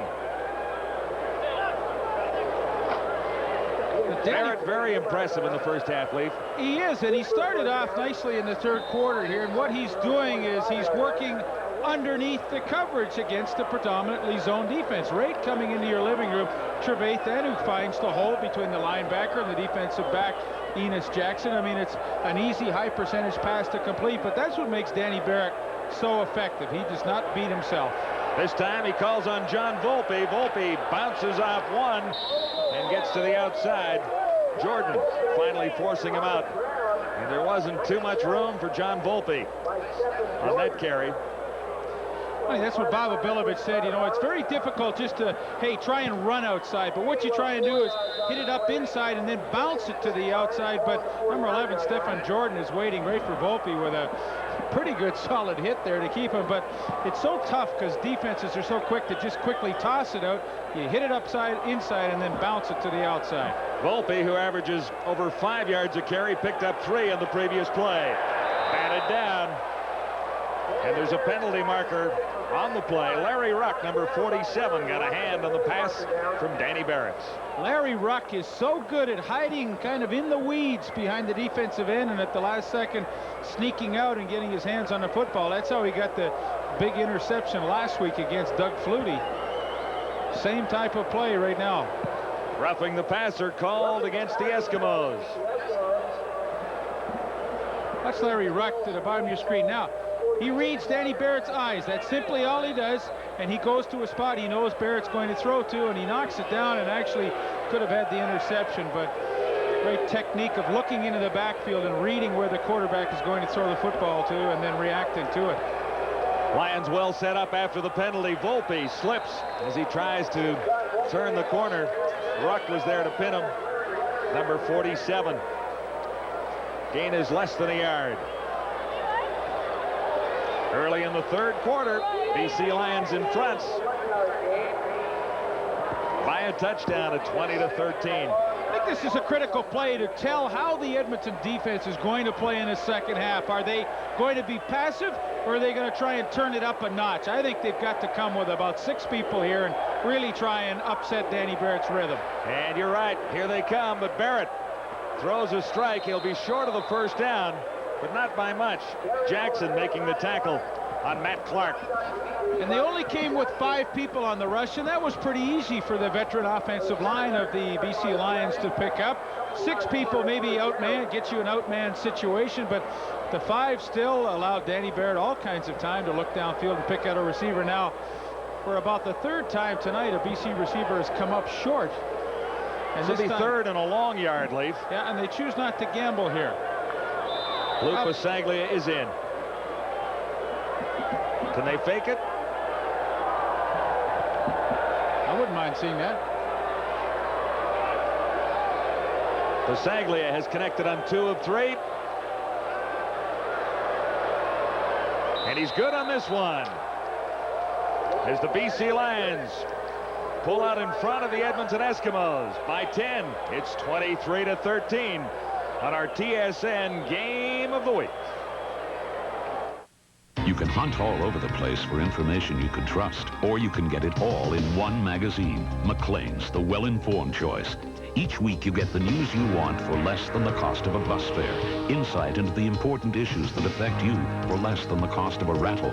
A uniquely Canadian perspective on what's happening in the world for less than the cost of a luggage tag.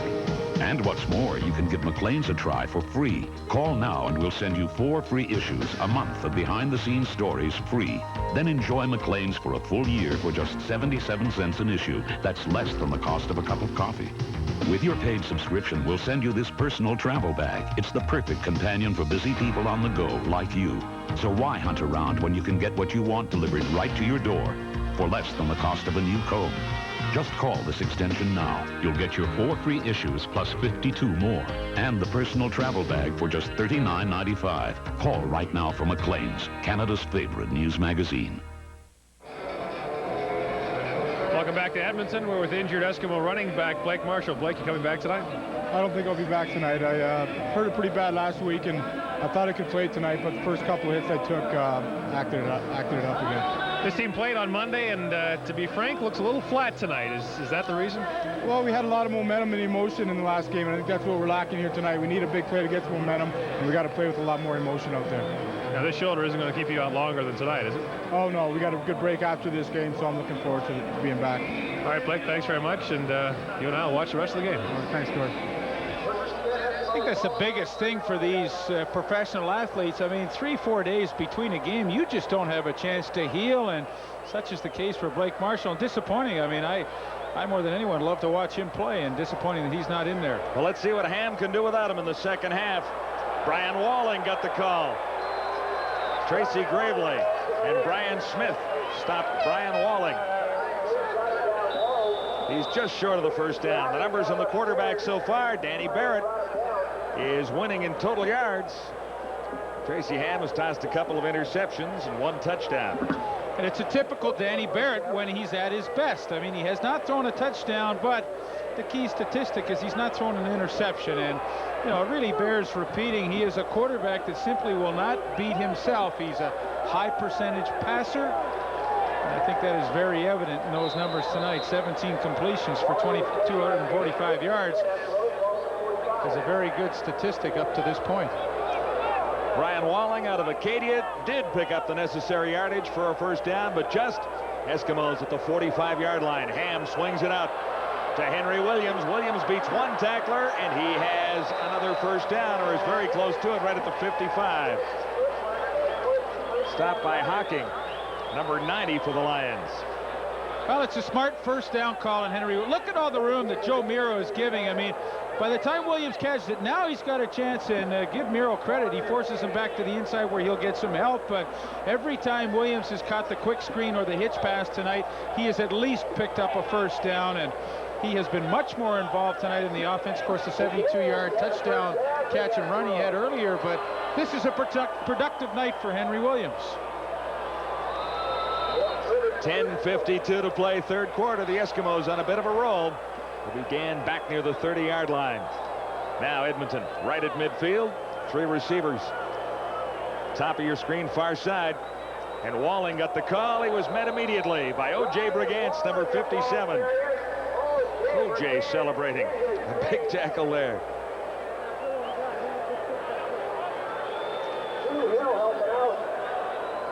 23-13. Well, we talked about O.J. Brigance and the role he would play tonight if BC Lions would win. They said the front guys would take the gaps away, and that means the opportunities for the linebackers are there to make some tremendous hits. And O.J. Brigance, to the off-tackle play, he was there with a vengeance. He created a loss of 2 yards. 2nd and 12, and Ham throws under the coverage. Souls made the catch, but couldn't get the first down. Brett Young was there along with Doug Hocking. Lions defense is looking sharper tonight too, Leaf. Well, they're really hustling. I mean, this was Doug Hocking's man, Michael Souls, but Doug Hocking got picked off, and Brett Young recognized that right away, knew they were in trouble, so he left his man, read the play, and makes a great hit. But that is teamwork. You know, now the Lions have got some guys that are playing together for more than a week, and they can coordinate those plays. 3rd down. Harper back near his 40-yard line. High kick. Rico Cartwright chased back to the 2. Good upfield tackling by the Eskimos. Cartwright got to the 15. He was met there by Michel Bourgeau. A 12-yard return, 55-yard boomer by Glenn Harper.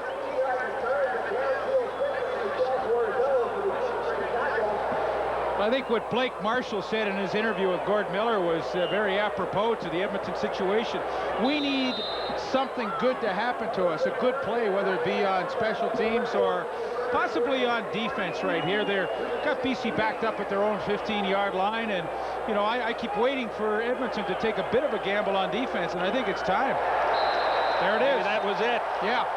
He just shot Larry Ruck on Ryan Hansen. He shot the gap on the blitz, and he hit the play right on the head.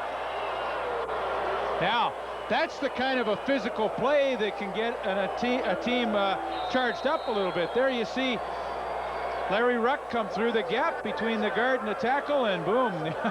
That's a pretty good hit on Ryan Hansen. For a loss of a couple. And that type of an aggressive play is infectious for the entire team. Second and long facing Barrett. He looks down the sidelines for Trevathan, very nearly intercepted. Lyons was over covering number 10. There's a penalty marker down back in the BC backfield.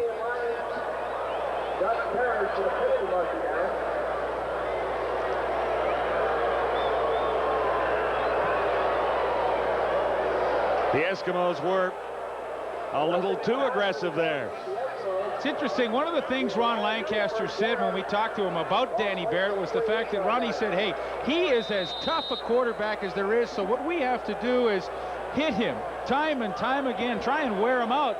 But what they're doing is they're hitting him a little late, and those are costly penalties. Rough play call sets the Lions up out across the 25 at the 27. Volpe fumbles the ball. The Eskimos will recover. Big turnover going against the BC Lions. Enos Jackson came up with a football. Make that Willie Pless, number 39. Here's Larry Ruck at the top. I really think Ryan Hansen misses the block. Ruck gets in and creates the play that, of course, everybody on Edmonton was waiting for. Something good to happen. Here it was. The ball comes loose, and is it Willie Pless with the fumble? Yes, Willie Pless with the fumble recovery. So as we talked about, something good needed to happen, and probably by the defense, and that occurred with the heads-up play by Larry Ruck. And look where the Eskimos are at the BC 12-yard line. The blitz was on. Touchdown toss. Yes! Chris Johnston. Chris Armstrong, I should say, in front of Tracy Gravely.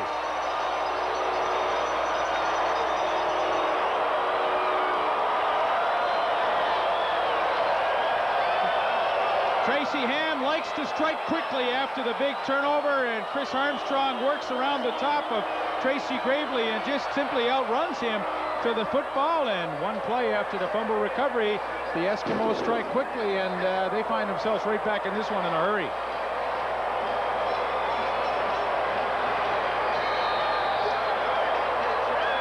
Back to a 3-point difference. Chris Armstrong, 6th touchdown this season. And the Eskimos are right back in this, trailing 23-20. Ooh, that's really nice. I've never seen that color before. I always thought American cars, they're boxy, and the acceleration, I'm only using my toes to take you where you want to go. This is really handling well. The whole shape of it, it looks like it's going to go fast. Sleeker. It sort of makes it look like it's a fast car. It's handling well. From the way it handled out there on the track, this is definitely an option I should look at. Well, the dash doesn't overpower you with little gadgets. Can I turn the stereo on? I'm impressed. I want people to see me in this car.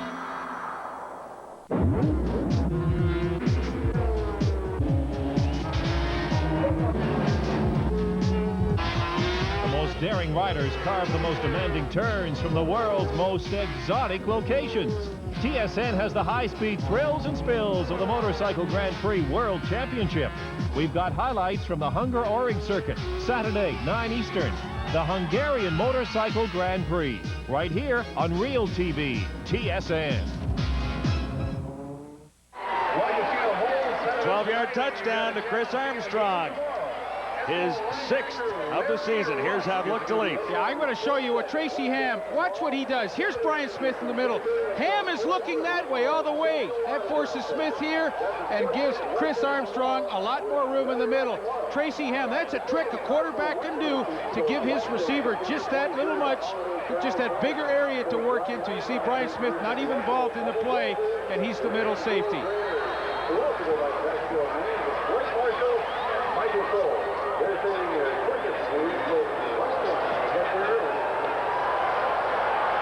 On the return, Rico Cartwright, and he's out across the 37. 17 yards. Tacklers led by Chris Johnstone after a 55-yard kickoff. The numbers on Danny Barrett. 245 so far. He needs to get the Lions rolling again in a hurry. Take the momentum back. Well, tongue lashings have been happening on both sides of the field. Bob Hefner really gave it to his offense. John Volpe and Ryan Hansen in particular for that last fumble. Threw his headset down and actually threw it to John Volpe. On first down, Barrett comes to the near side, throwing on the run. Good defensive play. Intended for Clark, and Jordan was covering. Isn't it interesting how one play, and of course you look back at a game and certain plays affect the outcome. The one play by Larry Ruck to create the fumble. Maybe 2 plays by Larry Ruck. He broke through just a second or 2 before that and forced the Lions into 2nd and long, and then made the play to set up the fumble. But his play has really changed the complexion of this game in a hurry. Even though Edmonton still trails by 3, this is a different team in the last few minutes. And the Eskimos will likely be coming on 2nd and 10. The blitz is there. Great catch over the middle. Ray Alexander in front of Damian Lyons. Big play for the Lions. And give Danny Barrett credit, too. I mean, Danny Barrett senses the urgency of this drive. You know, he's felt the momentum kind of switch. So what does he do? On a critical situation, he goes to his clutch receiver, Ray Alexander, who comes up with a spectacular catch. And, you know, this is very important for BC, this drive. They felt this momentum, losing it. They'd like to recapture it again. After 16 yards, the Lions just shy of midfield. And Clark makes a catch far side in front of Enos Jackson. That's Matt Clark, number 85. See, and this short passing game to the outside will really have a positive effect for the BC Lions. Obviously, it allows them to keep the ball a little longer, keep the drive going, and let the crowd settle down, take them back out of the game, let the Edmonton Eskimos, the high they were on, kind of settle back down too. So he accomplishes a number of things with this good drive he's putting together. Pitch to Volpe on 2nd and 4. He turns the corner and slips. He'll be short of the first down. Pinned by safety Trent Brown. Yeah, the fumble hurt John Volpe, but he still had a pretty good evening. 57 yards rushing, 44 receiving, over 100. And he's touched the ball 11 times, and that's about half of what Bob Babilovich would like for the entire game for John Volpe. Between 15 and 20 carries, and in the 5 to 6 reception area would be very pleasing to the head coach.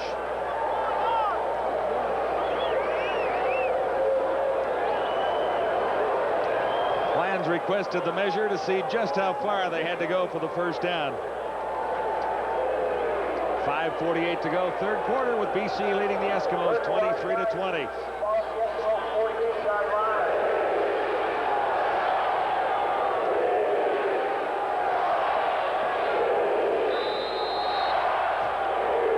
Well, we talk about huge plays in a game now. I mean, if Edmonton stops them here, it's huge. If BC can keep it going, it's great for them. Barrett should have the first down. Well, let's see where they spot the ball. The Eskimos say no. That was a tremendous surge by that front group of the Eskimos. They absolutely stuffed the offensive line of the BC Lions. And if Danny Barrett got this, it was just stretching out that arm at the last second that did it.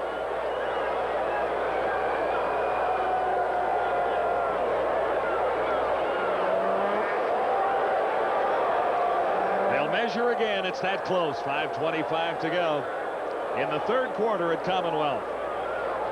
Spot is critical now. Any portion of the ball means a first down for the Lions. Made it by 2 inches that time. By a mile.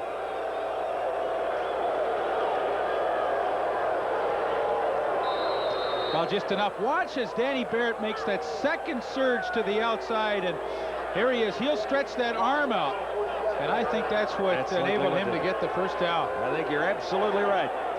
1st and 10 for the Lions. Ball now at the Eskimo 47. Barrett, time to throw for Alexander, and he'll have another BC first down in front of Eddie Thomas that time.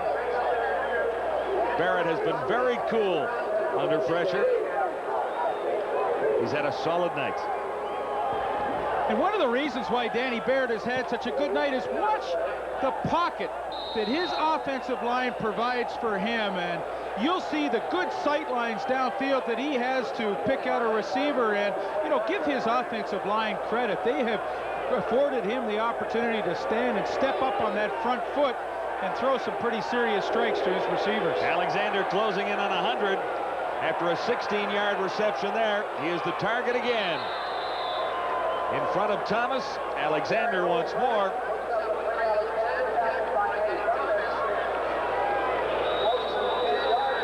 Well, it's amazing to think what effect one player has had on a team. I mean, their offense has gone into, all of a sudden, a high-powered offense with the addition of Ray Alexander back into the lineup. 100-yard receiving night for Ray Alexander and some big clutch catches to keep this drive going. Well, you talk about taking a crowd out of the game. I mean, a crowd that was in a frenzy on the last Edmonton touchdown is now a pretty quiet group, as Danny Barrett has just methodically moved his team down the field and taken a lot of time off that clock. 4:08 to go, third quarter. Lions in the lead by 3 with a first down inside the Eskimo 20. And the call goes out to John Volpe once more. He's a fine young running back. Closing in on a couple of CFL records. 13 touchdowns on the season, 11 rushing. The existing mark held at 18 by Jim Germany and Jerry James of the Winnipeg Blue Bombers. And Edmonton in an obvious passing situation at 2nd and 7 now. Takes the linebacker Odoms out, and the extra defensive back 14, Doug Parrish, comes in the secondary. On 2nd down, Barrett has a man open, and that'll be good for a first down.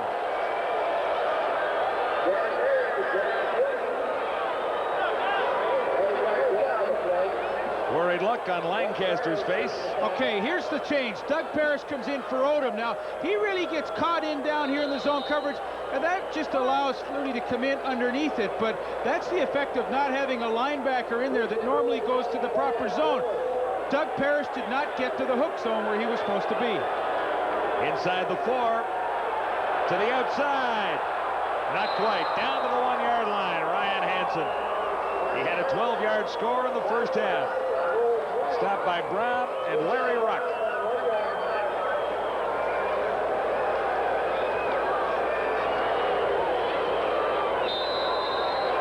It's a good smart run by Hansen to bounce it to the outside, but then the team speed of the Eskimo defense is evident as Enos Jackson comes a long way to deny Hansen from getting into the end zone. Lions will have 2 cracks at it from the 1-yard line. Volpe takes just 1. Touchdown number 2 for John Volpe on the Knights. Well, John, you can say what you want about Edmonton being flat coming off the Labor Day game with Calgary, but this BC Lion team has matured in a hurry. I mean, there is no bigger drive that they have had this year than the one that they just put together to answer that touchdown of the Edmonton Eskimos when it looked like Edmonton was beginning to get back and turn this game around. That was as pretty a drive as you're going to see all year long. 12 rushing touchdowns on the season for John Volpe. Another loop with Saglia converts, and the BC Lions have restored a 10-point lead. Our game of the week from Commonwealth continues in a moment. If you thought Banana George Blair had found the fountain of youth, I'm 77 and still barefooting. you'd be half right, because the one he's found is actually for his car. With a little Armor All Protectant, George restores the beauty of his dashboard and seats, and in minutes it helps protect his tires from fading and aging. It keeps my car looking almost as good as me. There is a fountain of youth, and we own the patent. Armor All. I hope my teeth don't fall out. Our game of the week live from Commonwealth, with the Lions in front of the Eskimos 30-20. Following tonight's game, the TSN turning point for Apple Auto Glass. Some things in life are perfectly clear. Repairing your windshield instead of replacing it makes sense. An unrepaired windshield becomes 50 pounds of unrecyclable garbage. Let Apple repair that stone chip and do your part for the environment. BC Lions have increased their lead to 10 points once more after an impressive 10-play scoring drive capped off by the John Volpe touchdown. And now the Eskimos start back. Here's Craig Ellis, number 33. And he stopped around the 31-yard line. 13 yards the return, 57-yard kickoff.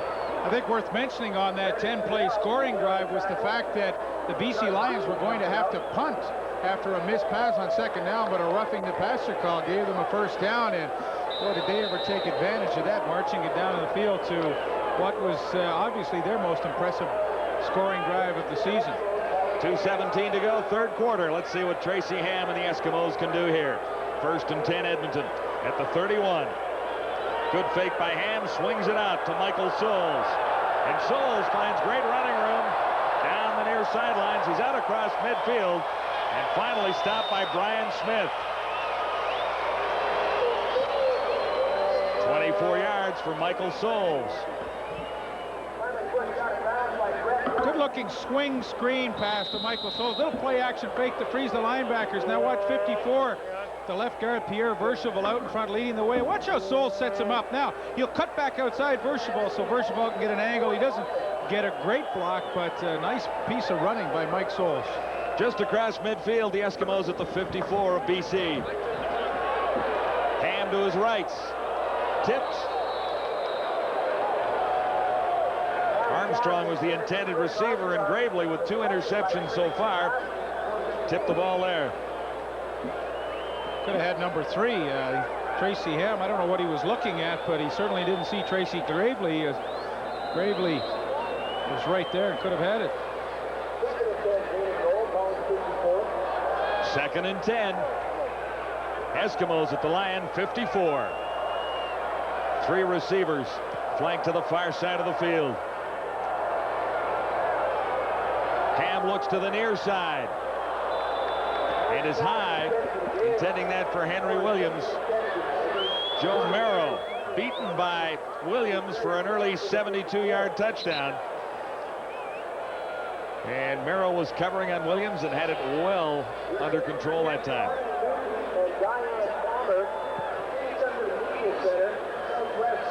Harper is in, standing at his 40 on third down. Pretty good average going tonight after a long one of 55 yards. One man back for the Lions. This is Rico Cartwright. And he hasn't had a great night on returns so far. Dan Murphy leading the tacklers with Jed Roberts. 2 yards on that return. You know, all season long we've talked about pressure on a quarterback. You know, sacks are very glamorous, but sometimes pressure is the key to unsuccessful pass attempts. Here's O.J. Brigance.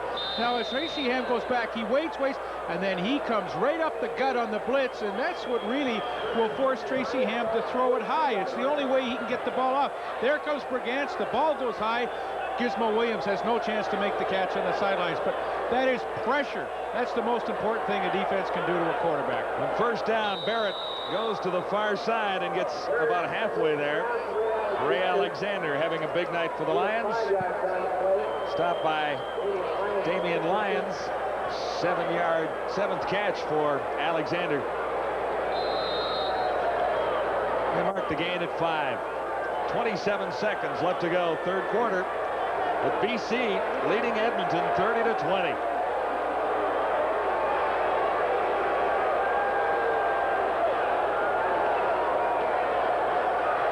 Barrett takes off. He'll have the first down and sliding safely near the 37-yard line.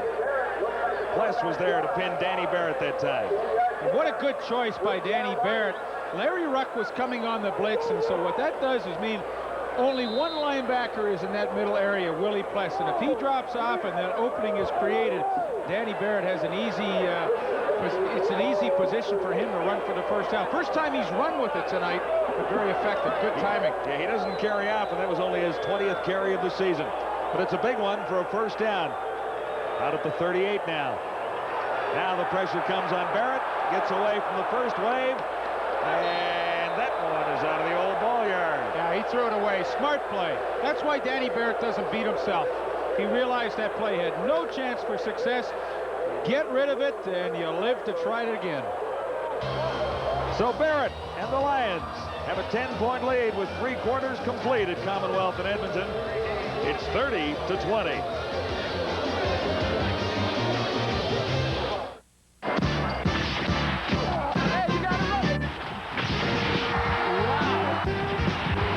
The thunder and roar of CIAU football is pounding the gridiron on TSN. Don't miss Canada's hardest-hitting teams claw their way to the Vanier Cup. TSN kicks off the CIAU season with the Battle of Alberta between the Golden Bears and the Dinos. Saturday, 3 Eastern on Real TV, TSN. Welcome back to Commonwealth in Edmonton. 1st and 10 for the Eskimos. Or for the BC Lions, I should say, at the 38.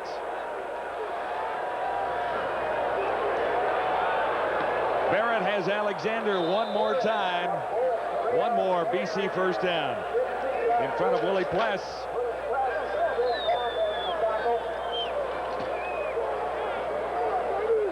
Edmonton Eskimos only bringing 5 people again, and the BC Lions protect just long enough for Danny Barrett to find Alexander over the middle. And boy, if there's one player that has dominated this game tonight, it certainly has been Ray Alexander and his pass receiving. Just nicely into the 4th quarter, the Lions have a 10-point lead. John Volpe away from one tackler and slowed down by Enos Jackson, number 29. Gain is 3, 2nd and 7. Jackson shaken up. Numbers so far with the Lions showing 412 yards in total offense compared to 303 for the Eskimos. And look at the time of possession, Leaf, 27 minutes for the Lions. Wow, that was in the 3rd quarter when they had that long 10-play drive. They really ate up the clock. Volpe makes the catch, and he may have the first down. He got close. Damian Lyons, number 10, over to make the tackle. With some help from Odom.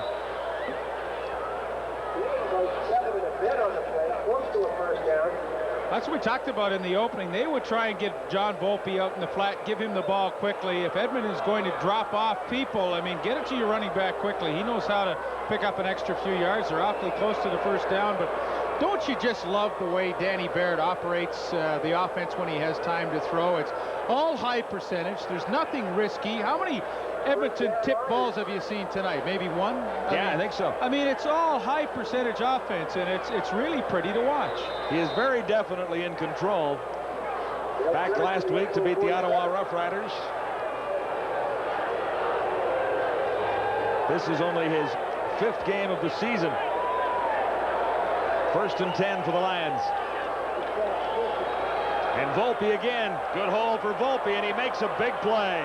Inside the Eskimo 30 to about the 28. Stephen Jordan made the tackle for the Eskimos.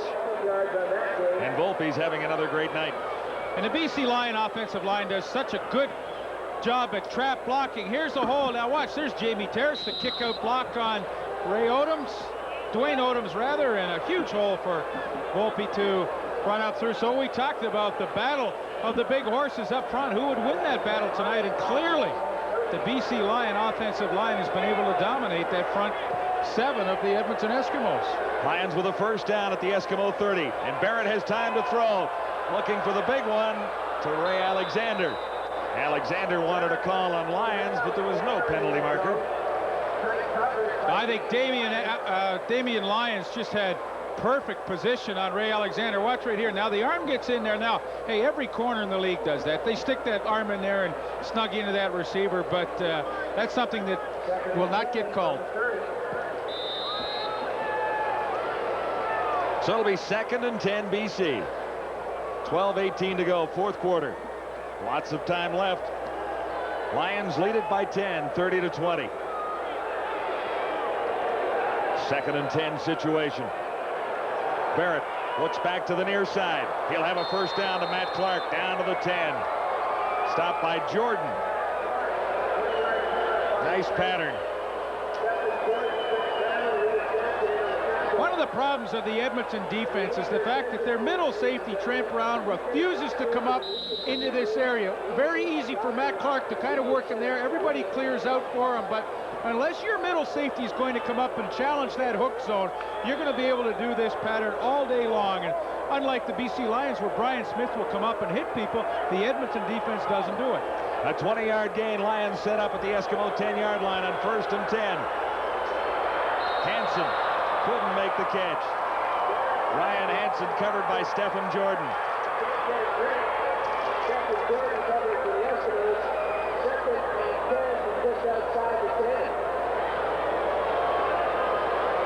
It'll be 2nd and 10. Watch Matt Clark work to the inside now. He's trying to create a little rub maybe in there for Ryan Hansen to get the out. But Edmonton did a nice job to switch that. Catchable, but not an easy catch. Well, if you're Edmonton and we're into the 4th quarter, you're down by 10, I would say this is one of the biggest plays of the game for them. Volpe gets to the 5, maybe the 4-yard line. Now the Lions will have to make a decision. Larry Ruck put the stop on Volpe, number 22. He's closing in on 100 yards for the night.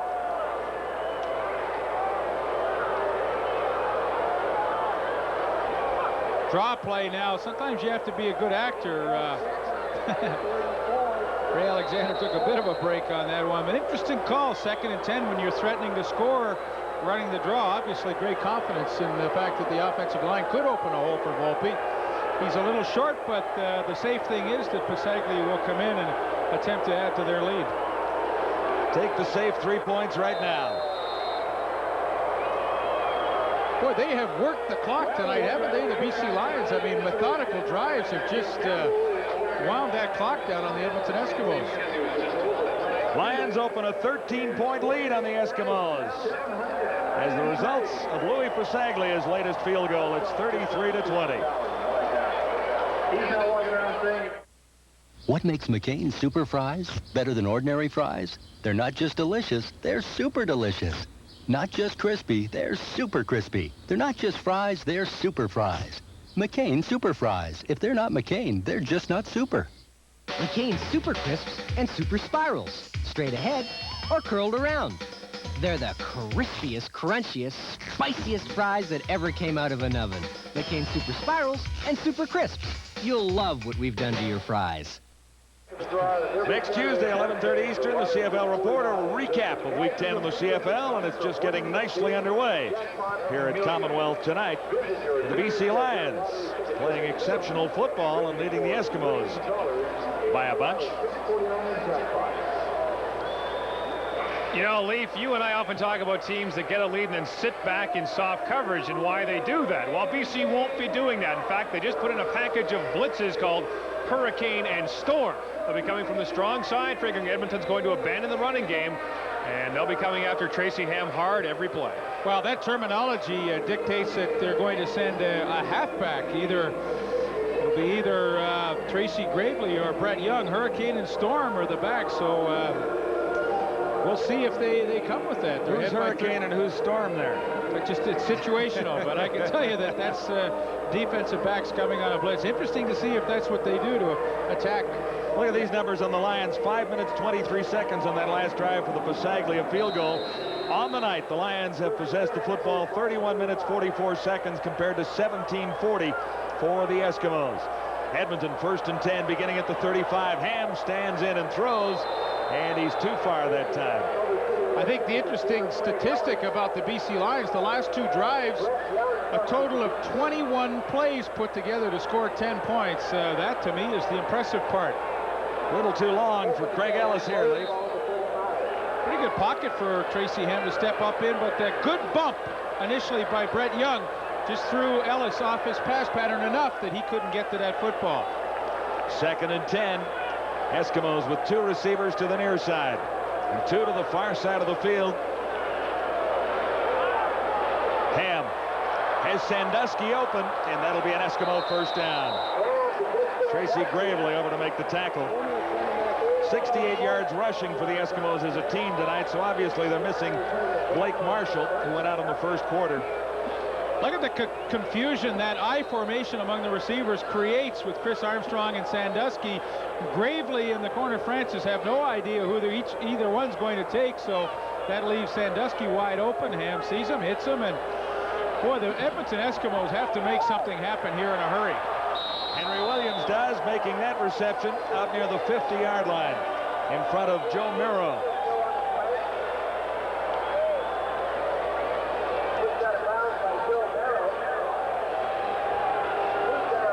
So that's over 100 yards for Henry Williams, but 72 of those yards came on one play, the touchdown in the opening quarter. 33-20, the Eskimos trailing the BC Lions. 1st and 10, Edmonton. Ham looks to the near side. Man open. Chris Armstrong fights for a first down. Gravely forced him out. Number 3 for the Lions. So slowly and methodically, Tracy Ham now is marching his team down the field, trailing by 13. I mean, that is nothing for the Edmonton Eskimos. There's over 9 minutes remaining. I think a roughing penalty will be added on, roughing the passer, so they'll pick up an extra 15, and very quickly they are putting themselves in a very nice position to get back into this game and give us what we hope will be a tremendous finish. I think it should be. It's 33-20 now. And you have to believe with this Eskimo offense rolling right now, Edmonton will put some points on the board during this drive. Here comes the blitz. Ham, far side for Ellis, and it was over his head. Well, I think that's one Tracy Ham would like to have over. Craig Ellis ran a nice pattern on Brett Young, was wide open, but going to his left, which is the more difficult side for a right-handed quarterback to throw on the run. Tracy Ham just kind of airmailed that thing over top of Ellis's head. 2nd and 10. The Eskimos are at the BC Lion 21.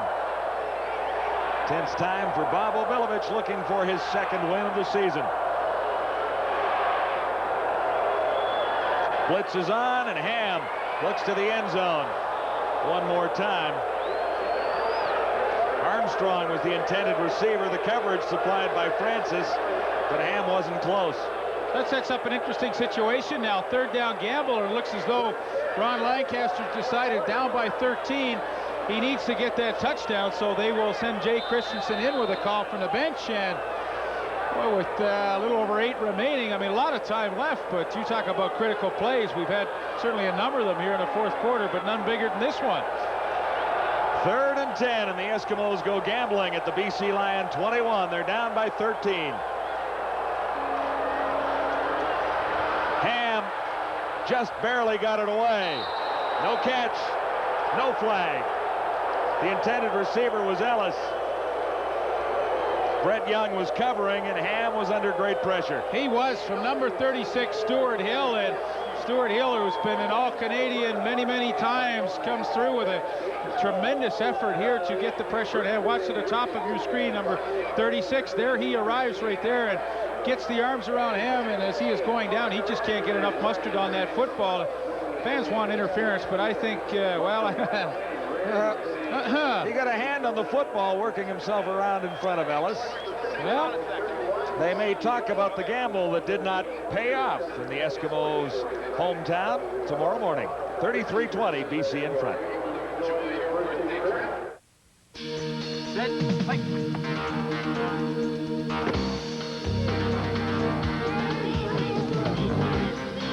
Why does one person excel above all others?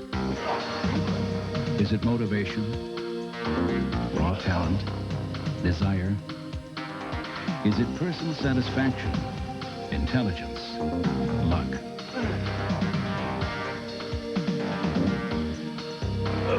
There's no magic formula, and there's really no secret. But there is Soloflex. Because Soloflex is designed and engineered with one thing in mind: your body's needs. And we've created the finest, most complete, and simplest system to attain those needs. With Soloflex, the reward is yours. For a free brochure, call anytime. Welcome back to Commonwealth in Edmonton. I'm John Wells, along with Julio Pedersen. Caught your act on the entertainers at halftime. We're going to get the results up here in a moment. I'm sure the girls are calling in and voting for you. Well, I mean, the girls at your house. Sure. 8:09 to go. Lions first down at the 21. John Volpe. Some room to the outside. He's caught from behind by Larry Ruck. How did you do? Oh. Pedersen wins the entertainers over Troy Westwood. How many times did Kate and Allie call in for you, Julio? I'll tell you what, not many people called in, though. Maybe it's a reflection on the singing. Might have been. Wow, well. I thought you were great. The tuxedo looked good. I'm glad you got it back on time. I thought Troy was good, too. On 2nd and 3, Volpe, and it looked for a moment like the ball popped loose.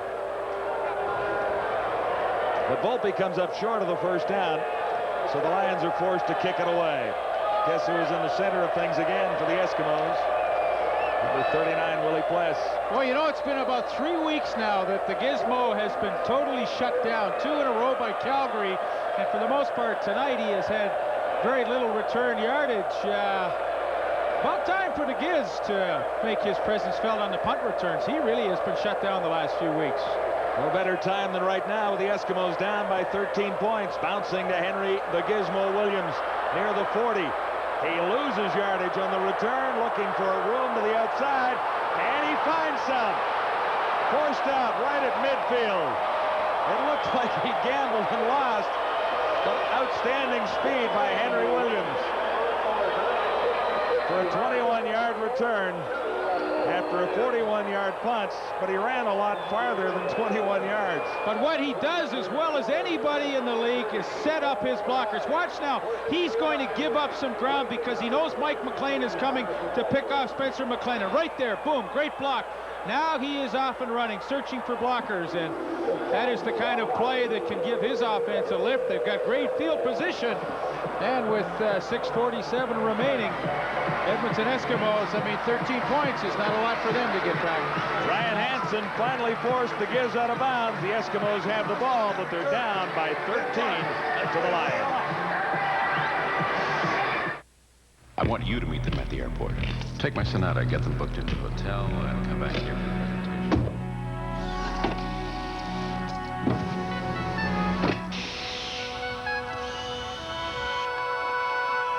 Don't expect this kind of treatment from just any car. Right now, for a limited time, Sonata is priced to move from just $10,995. The 92 Sonata from today's Hyundai. A terrific Major League lineup on Sunday here on TSN, 3 o'clock Eastern. Toronto at Texas for the afternoon game. And then we'll go to Montreal for the Mets and the Expos at 8 o'clock Sunday nights.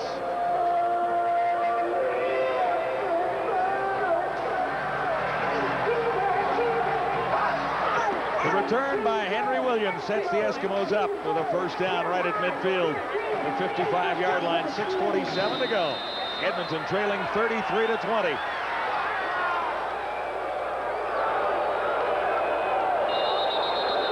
Procedure call will likely go against the Eskimos. There was movement down there, and the early indication is it was against Tracy Ham. That could be costly with time running out in the fourth quarter. The Eskimos need 2 touchdowns for the win.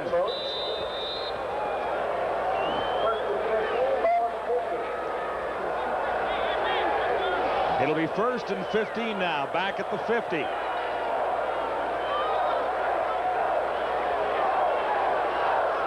Pumps once and then feeds it out for Michael Souls. Good run by Souls after making the catch, and he'll be in first down territory. Boy, the screen against this kind of a defense is perfect. Here go the linebackers, zone coverage. You only rush 4, let them go, and then you get the screen going, and it's the perfect defense to execute the screen, because now look at all the room. Hey, this turns into a pass, and now it's a running play with some blockers in front. But Tracy Ham recognized the fact that he thought BC would be a little soft on 1st and 15. He got the defense he wanted. They executed it nicely, and they almost pick all the 15 up at once. Less than a yard to go, so it's 2nd and short. Chance to go for the bundle. Another procedure call, or at least too long getting the ball into play. So 2 errors by the Eskimos. They got the 15 back, and now they'll need more yardage on 2nd down. They really have had some critical penalties tonight. You know, penalties have been a problem for them. They have had more penalties than any other team in the league.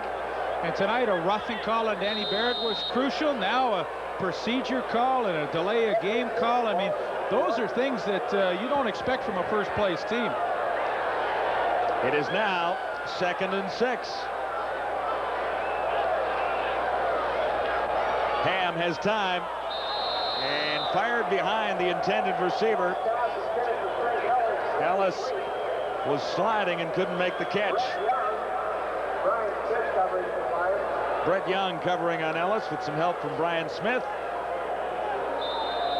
So those procedure, that delay of game call looms quite large now, as Ellis is not able to make the catch, falling down, and once again a 3rd down gamble for the Edmonton Eskimos.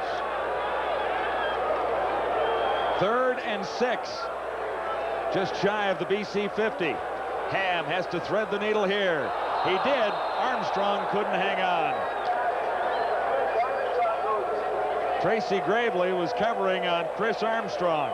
And Chris Armstrong as well fell down, and to Tracy Ham's credit, even though Armstrong was on the ground, he put the ball right on the money. Armstrong could hang on, not hang on, but I mean, it's amazing to me, a team that plays all their home games on grass falls down slipping because of probably improper footwear. I simply don't understand it. On the last play, Ellis went down. That time Armstrong went down. I mean, this is to their advantage to play on grass. They know what the field's like. They know what footwear they should wear. And for them to fall down because of their not long enough cleats, I'm just totally surprised. Less than 5 minutes to go as Barrett hands off to John Volpe. And he's barely back to the line of scrimmage. Willie Pless leading the Eskimo tacklers. I think Danny Barrett, as he has been all game, will stay on the conservative side here. He's got 2nd and about 11. They lost a yard there, but don't expect to see anything too spectacular here. I mean, the worst thing Danny Barrett wants to do after this play is see Lou Pasaglia come in and punt the ball away. Barrett had room to the far side. There are markers down as Barrett completes the pass. Jordan made the tackle on Matt Clark, but there's a marker down in the Eskimo secondary.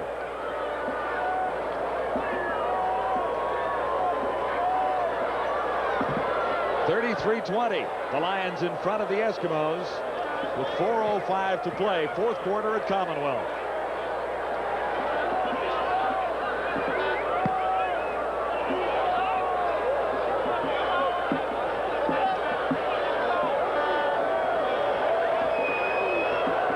going against the Eskimos. And they will decline it because it was a 10-yard penalty. They picked up 11 on the Matt Clark reception. So, as they have done all night, the BC Lions just simply have been able to control the football, let the clock run, and methodically work against what has been, for the most part this year, a pretty stingy Edmonton defense.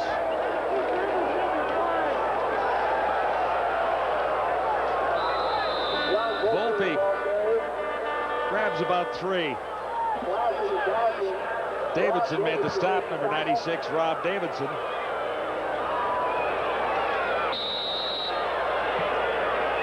I have to give the Lions offensive line quite a bit of credit tonight. Sinclair in the middle with Terrace and Groenwagen. The guards, Mills and Rhoda-Huskers are the tackles. Groenwagen and Rhoda-Huskers both playing in their 100th CFL game tonight. 100th consecutive. Clark was the intended receiver. Clark should have had it. Interesting when you look at those two guys. Rhoda-Huskers beginning his career in Winnipeg. Groenwagen in Ottawa. And they both started 100 games ago. And they're on the BC offensive line. Yeah. More or less. Groenwagen was the first pick in the draft by Ottawa some years ago. 3:07 to go. Lou Pasaglia gets the call.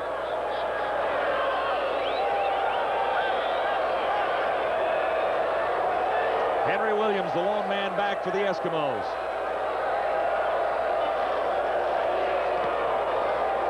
Pasaglia tried to angle it away, bouncing at the 1-yard line or right on the goal line. It'll go for a single points. And that makes it 34-20. And it's not really what Lou Pasaglia wanted. He wanted to angle it out of bounds. Didn't miss by much. No.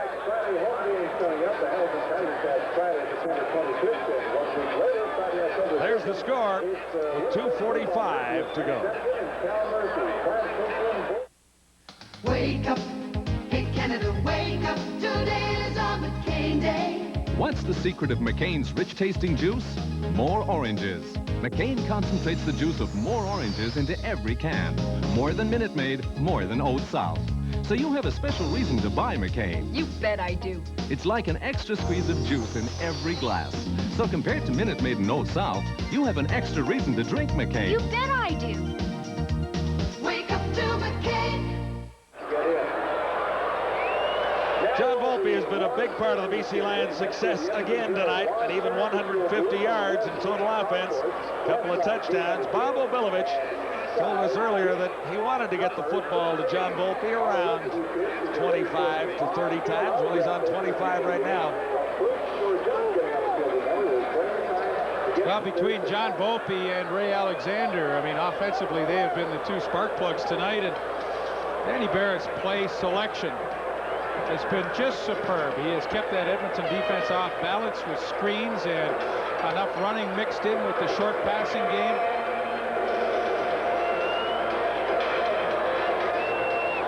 You look at receiving corps around the league, and there are some awfully good ones.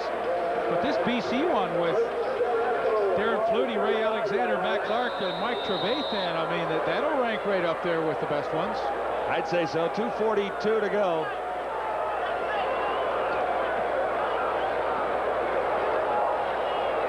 Brian Walling. Tough running inside as Walling gets better than 5, less than 10. Stopped by O.J. Brigance. Well, Tracy Ham needs 2 touchdowns to tie this game, 2 converted touchdowns, and really kind of surprised that he would use the running game with 2:30 remaining. He needs to get a touchdown quickly.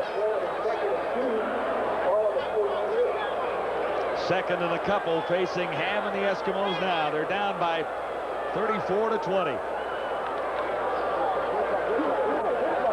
And Ham hasn't carried the ball a great many times tonight. Broken play there. Yeah, broken play. Somebody went the wrong way. Tracy Ham had to try and do it himself. But what this is doing is taking a lot of time off the clock, keeping the ball on the ground, and really, they're their own worst enemy with this style of offense right now. Time is imperative, and they're letting some precious seconds slip away. Injured BC Lion, number 70, Lee Johnson. Down near the 45-yard line.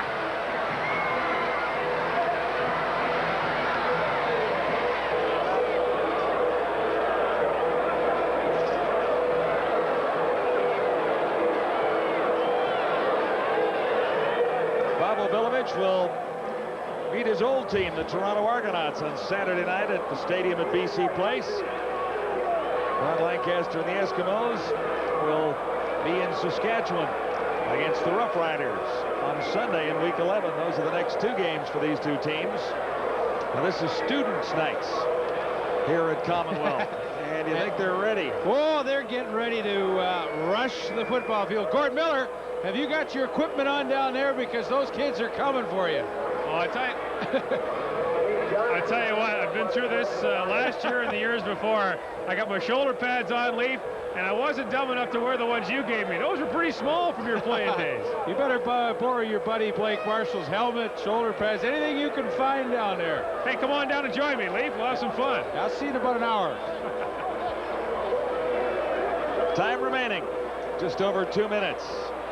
The Eskimos face a 2-touchdown deficit right now. They're down 34-20. But you know, as strange as it may seem with that amount of time left, Edmonton's the kind of team that you always have in the back of your mind the fact that they can do it, that they, you know, even with that little time left, they can come back and tie this game up. They're that kind of a football team, and they've had that kind of a history. There's definitely time on the clock. They'll have to score the first touchdown in a hurry. They don't want to give Danny Barrett back the football for any length of time.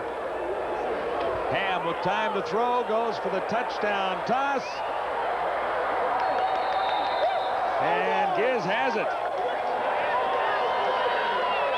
Check that, it's an interception by Joe Miro. He made a great play. He made a super play, and the Giz got him early on the touchdown, and now late in the game, Joe Miro stayed right on the hip of Henry Williams and comes up with the interception. No foul of Tracy Ham. He had to try and do something like this. This is desperation time, but boy, you can't cover a receiver any better than Joe Miro did. Perfect position, nice catch, and once again another turnover. And what has been an Achilles heel for the BC Lions all season long, their defense, well, I think they have played exceptionally well this evening. That might about do it for the Eskimos. The interception by rookie Joe Miro. Minute 58 to go, and penalty markers are down. 6 turnovers. Now this isn't going to help anything.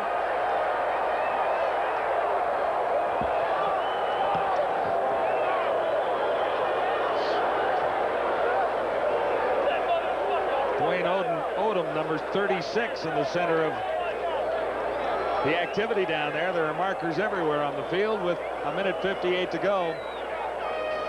And the Lions leading the Eskimos 34-20.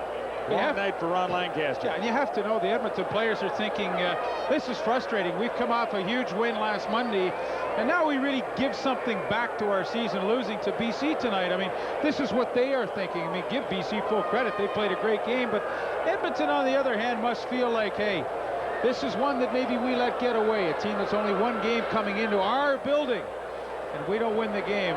They're a pretty disappointed group, and I think the feelings are showing that here in the dying seconds of the game. Stampeders can move into a tie with the Eskimos for top spot with a win over the Toronto Argonauts on Sunday in Toronto. Rough play is the call. Now we've had a little difficulty with Dave Ewell's microphone all night. Well, somebody from Edmonton, and I believe he said number 40, disqualification. There's Benny Goods is leaving the field. So there goes Benny. Yep.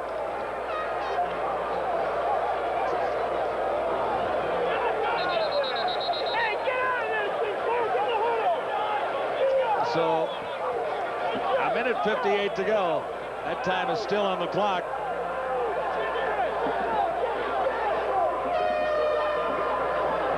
BC Lions will gain on field position as a result of the penalties and the ejection.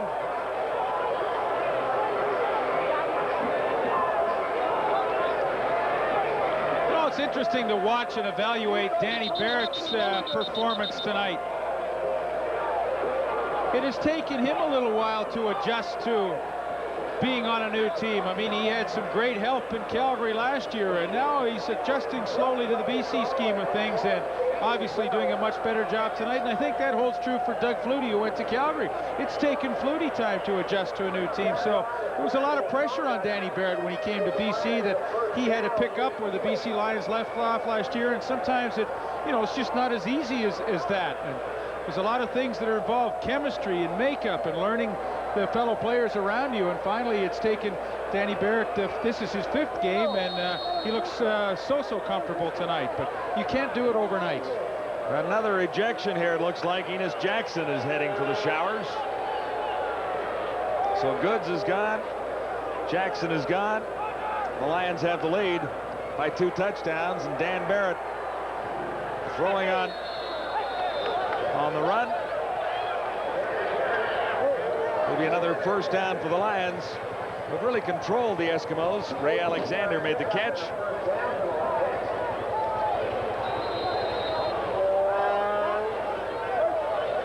Alexander has had a big night. John Volpe has had a big night. Danny Barrett has put it all together for the Lions. After losing 8 in a row, the Lions are on the verge of their 2nd straight win. 1:35 remaining. Here comes Volpe again. 1 tackle shed. Little dance at the 21-yard line. He has 2 touchdowns already. Dwayne Odom finally over to make the tackle. So there's no Benny Goods in there, and they're also short Enos Jackson in the Eskimos secondary. But that play was very typical of the play of the entire game tonight. The BC Lions just literally won the battle with the big guys up front and created some wonderful holes for John Volpe. Created a nice pocket for Danny Barrett to throw from all night long. And, you know, as we said at the beginning of the show, that would probably dictate who would win this game. Brian Hansen this time. Bounced off 1 tackle, but Larry Ruck had enough of them to slow him down.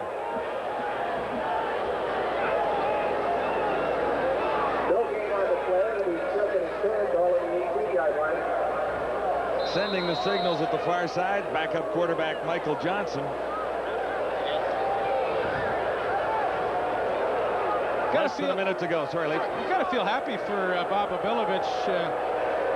He struggled through an 0-8 start. Now he wins a couple of games back-to-back, and kind of nice. Opie's persevered and kept his normally good attitude through all of this.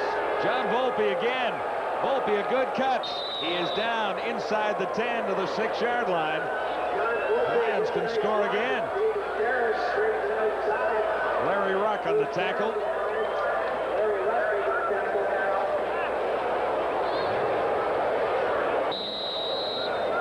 Well, you know what's interesting about this? BC now obviously with their 2nd win, and boy, you look around the league, and BC obviously the first 8 games of the season, you looked at them and you put the W in the win column, but now there is tremendous parity throughout the league. Like, nobody is going to have an easy game for the rest of the season.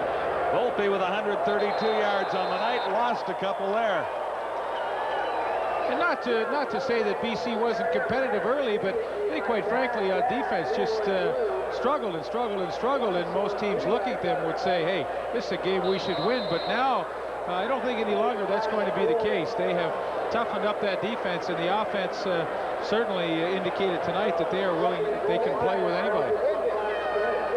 Well, it helps to have Barrett back, and Alexander was a big factor as well. And neither of those players were around for most of the early going this season. And here come the kids. Yeah, it's over, folks. There they go. Volpe finishes with 24 carries, 129 yards, a couple of touchdowns. And a mob scene on the field, but it looks all very friendly down there. The Eskimo fans would like a little more to cheer about tonight. They had a pretty good night at Commonwealth. Well, it was simple. The game, Edmonton obviously flat from the beginning to the end. They had one flash of brilliance in the 3rd quarter where they got a turnover, scored a touchdown, and it looked as though at that point they might find themselves back in this game. But Danny Barrett on a 10-play, 73-yard touchdown drive really took any wind that was in the sails of the Edmonton Eskimos away. And course, Bob Obilovich and his crew go on to win their second game of the season, and in fine fashion. They look very impressive. You're absolutely right. Both sides of the ball, too, Leif. We talked about Danny Barrett being at the controls, engineering long drives, controlling the football, eating up the clock, using Alexander effectively, and John Volpe.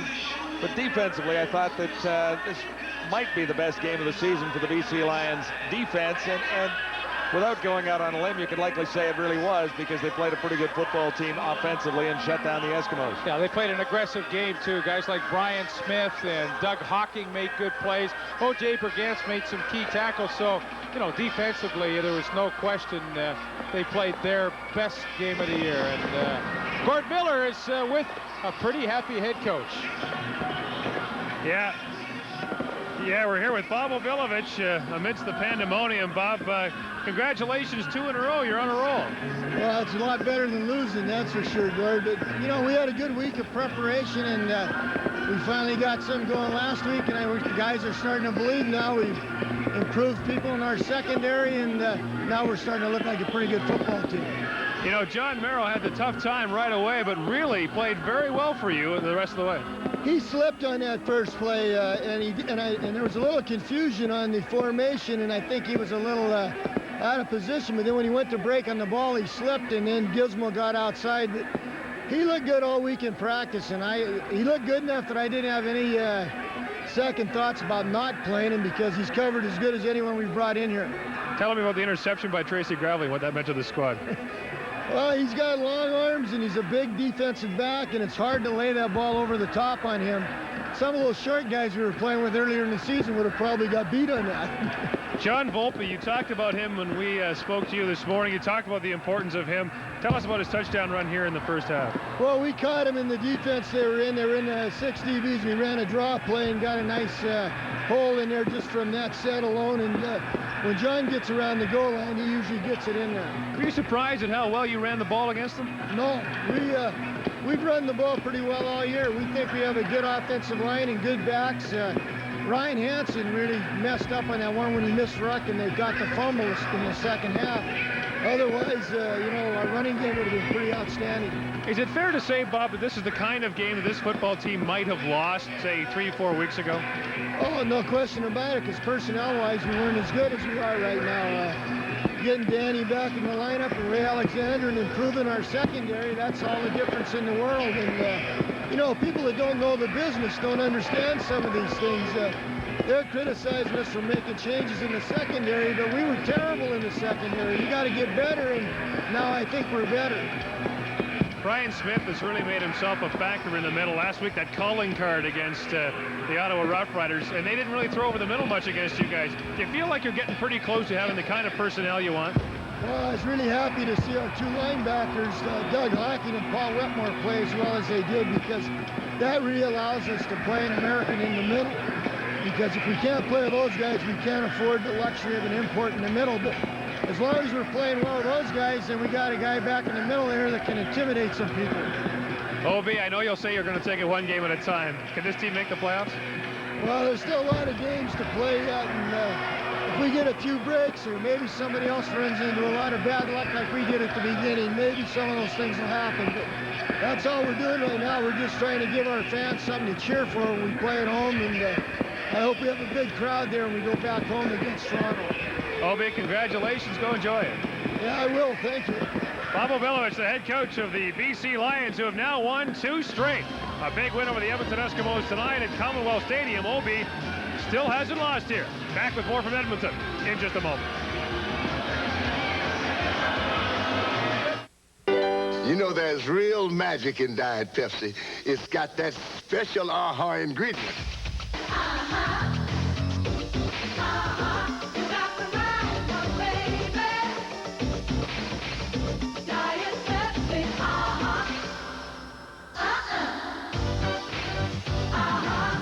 The right one, baby. Hey. Okay, girls. Now, what's that magic ingredient?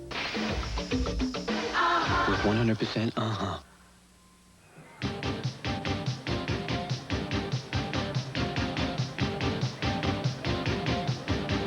Time now for the TSN Turning Point, brought to you tonight by Apple Auto Glass. He comes in the third quarter. The Eskimos are driving, but not for long. Tracy Ham goes back to pass and is intercepted on an outstanding defensive play. He's picked off by Tracy Gravely, who reaches out with the long arms and makes the snag. The Lions go on to hammer the Eskimos at Commonwealth Stadium. A cash donation will be made to the Coaching Association of Canada for the training and development of Canadian coaches in amateur sport on behalf of TSN and Apple Auto Glass. Apple Auto Glass saves you money on stone chip windshield repair. As the kids continue to mill around on the field here at Commonwealth Stadium, the Eskimos are a pretty dejected bunch, and the Lions couldn't be happier as they sit in their dressing room. For more thoughts of tonight's game, let's go to John and Lee. Turnovers turn to be a big part of the story for the British Columbia Lions victory tonight. There were 6 in total, 3 interceptions, 2 by Tracy Gravely, and Ham hasn't been intercepted a lot this season. No, he only had thrown 8 coming into this game, so 3, obviously a very high number, and there's a couple of factors and reasons why he did that. The running game, he lost Blake Marshall, and so that killed a running game early, so now he has to throw more. He takes more chances, consequently interceptions. But you know what the interesting thing to me about the 3 interceptions that the BC Lions secondary was able to pick off tonight, they only had 7 after 9 previous games coming in here. So 3 tonight is, I mean, you talk about an improved area of your team. That has to be it, the secondary. Well, they've been working on the secondary, and perhaps they have finally found the right combination. We talked earlier about the Lions having 18, maybe 19 guys. They lost count as to the number of guys who'd started in the secondary in 1992. Well, I think Bob Abilovich's chat with Gord Miller indicated that I think he finally has found the right group, a nice blend of people that can cover man-to-man. Tracy Gravely certainly showed you that tonight, but you know, we blew a lot of smoke for Brian Smith in the middle tonight, but he was a factor. You didn't see Chris Armstrong and Craig Ellis going with a lot of authority through that middle, so his presence was felt. And you know, to me, it's really heartening to see a team like BC, who has just been kicked around all season, finally come back and put 2 back-to-back impressive wins together. And it's good for the league, because now there is no easy team. Every game is going to be a tough game. All right, so the Lions do make it 2 in a row, and they do so against what is arguably the best football team in the nation. Gord? Yeah, John, you can make that argument pretty easily, but right now the BC Lions look not so bad themselves. And John Volpe, the man we told you about at the start of our telecast, the man who is on pace to break the record for touchdowns in a season, scored a couple here tonight. This is Volpe's 2nd of the evening. He did fumble in the second half of this football game and was upset with himself, but he more than made up for it. Tonight, John Volpe, 24 carries, 129 yards, and a pair of touchdowns. To add to it, he caught 4 passes for a total of 51 yards. This guy was the Rookie of the Year last year in the Canadian Football League. You recall he beat out Rocket Ismail, and he's strutting his stuff once again in 1992. John Volpe, Bob Abilovich told us, is a major part of this BC offense. He shone tonight, as opposed to the Eskimos, whose running game struggled. Blake Marshall, their star fullback, the outstanding Canadian last year, was injured on the first series, did not return, and Edmonton clearly missed him. So it's BC over the Eskimos, and we'll be back to wrap it up from Commonwealth Stadium when we return in just a moment. Great legs. I used to do aerobics till I dropped. Then I found Thigh Master. The original Suzanne Summers Thigh Master has sold an amazing 5 million units. Why? Because it really works. I thought I'd never fit into these jeans again. Thank you, Thigh Master. But did you know Thigh Master can give you a complete body workout? With Suzanne Summers' top-selling video, Total Body Toner, getting in shape has never been easier. Shape and firm your hips, thighs, buttocks, even your upper arms and chest. It's fun and rewarding. Now, to celebrate the success of Suzanne Summers' Thigh Master, here's a very special offer. You can order the original Suzanne Summers Thigh Master with Suzanne's Total Body Toner video, regularly $49, yours for only $19.95. Thigh Master. We may not have been born with great legs, but now we can look like we were. To order Thigh Master and your free video, call 1-800-563-4466. That's 1-800-563-4466, or send just $19.95 plus $6 shipping and handling to the address on your screen. After a big win on Monday on Labor Day, Edmonton appeared to have a stranglehold in the Western Division. But look out, the Stamps have a chance to tie. Edmonton is now 7-3 and is only a half game ahead of the Calgary Stampeders in the Western Division. We'll be back with more from Commonwealth Stadium when our CFL Game of the Week continues in just a moment.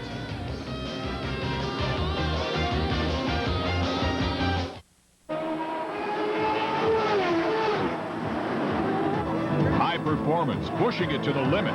TSN keeps you on track with the exciting Molson Motorsport IndyCar World Series. See the world's top drivers, including Canada's Scott Goodyear and Paul Tracy, battle their way to international stardom.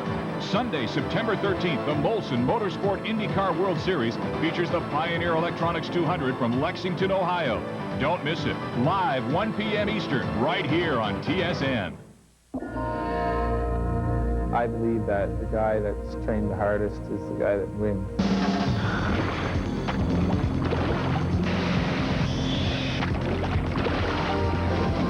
It's a case of a few bad apples spoiling the barrel.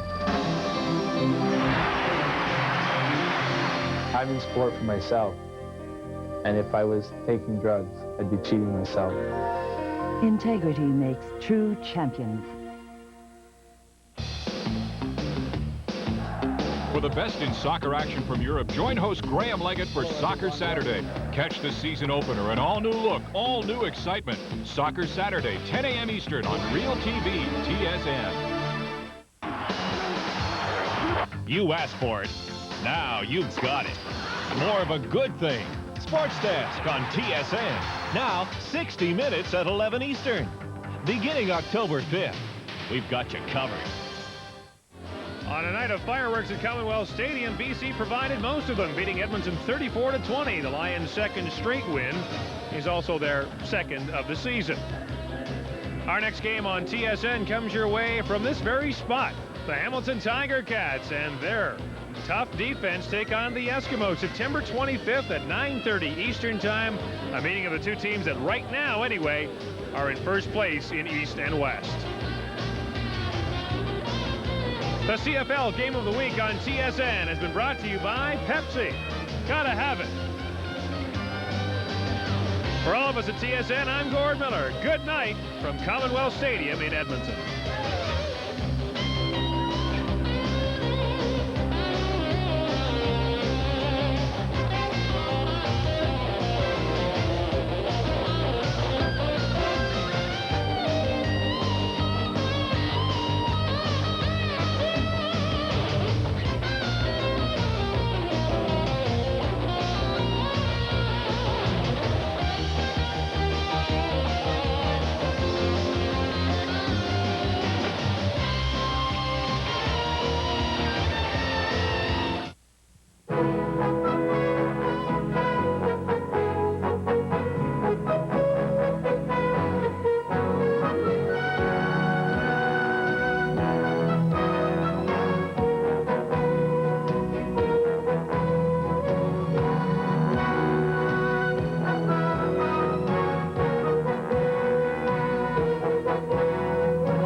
Well, I grew up in Mobile, Alabama.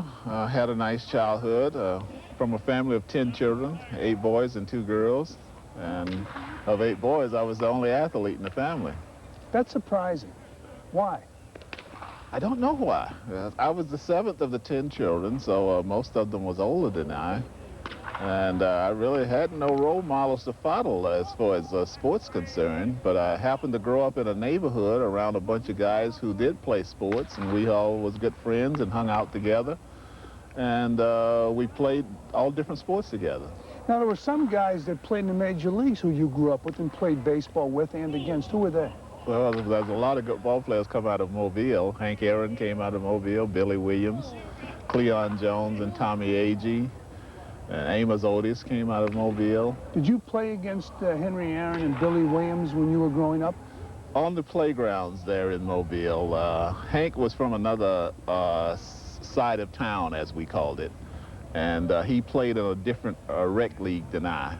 But at the end of each season, the 2 winners of each rec league would meet. And one year, Hank's team and I met in the championship. So we got to play against each other then. Stretch, it's interesting that both you guys coming from Mobile and as a major league player having great careers as hitters and, of course, as home run hitters. Did you ever look back and think when Henry Aaron was a kid and you were a kid that you guys would grow up to be such great home run hitters? No, because growing up in Mobile, I really don't think either one of us was considered home run hitters. I think we were both mostly line drive hitters. Hank was always a good hitter, but he wasn't the home run hitter he was to become later on in his pro career, and especially his major league career. I was always tall and had a pretty good home run swing, although I still considered myself a home run hitter until I signed in the pro ball. Stretch, I remember when you were playing, Henry Aaron said that if Willie McCovey stayed away from injury, he would have been the all-time home run hitter. What do you feel about that? Well, if they'd have pitched to me, maybe. Right. That was one of the problems that I had, that I didn't get pitched to a lot. So I think that would have and did, I think, deny me of quite a few home runs. Well, how did that make you feel, though, when they put you on intentionally? I believe you have the all-time record in a single season. Right. Well, naturally, any hitter that likes to hit, and it's taking the bat out of your hands. But then you look at it as respect also. And I never got angry about it, but I can remember one time I got angry. Sparky Anderson had put me on for about the third time in a game. And I go trotting down the first base line, and I yells over to him. And I won't say what I really said, but I said, "Who do you think I am, Ted Williams?" And Alex Graham was yelled back, "No, you better."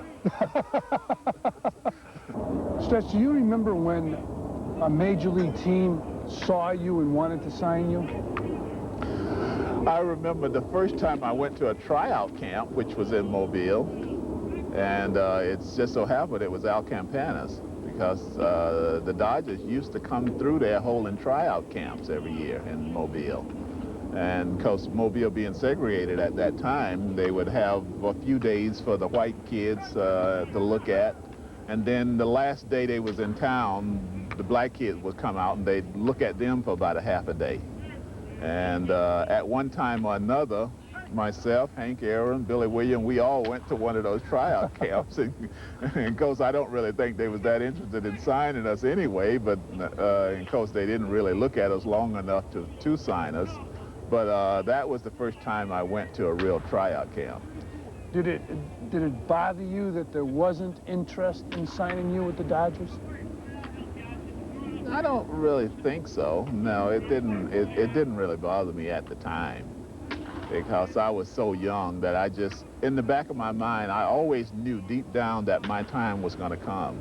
I was never discouraged as a youngster as to whether I was going to make it or not. I always had that confidence in my mind that one day I was going to make it to the major leagues.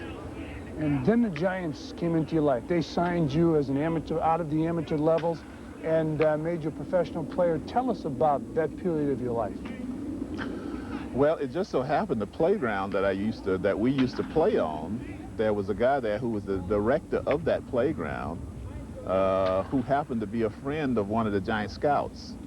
So this guy was known as a bird dog, I guess you called him during those days. And whenever there was a kid that looked like he had a little promise on that playground, this guy, whose name was Jesse Thomas, would contact Alex Pompez, who was a Giant scout, and say, I have a kid down here that, looked like he might be a prospect. And Alex Pompez, through the Giants, would arrange to have this guy brought down to Florida, where the Giants minor leaguers was training.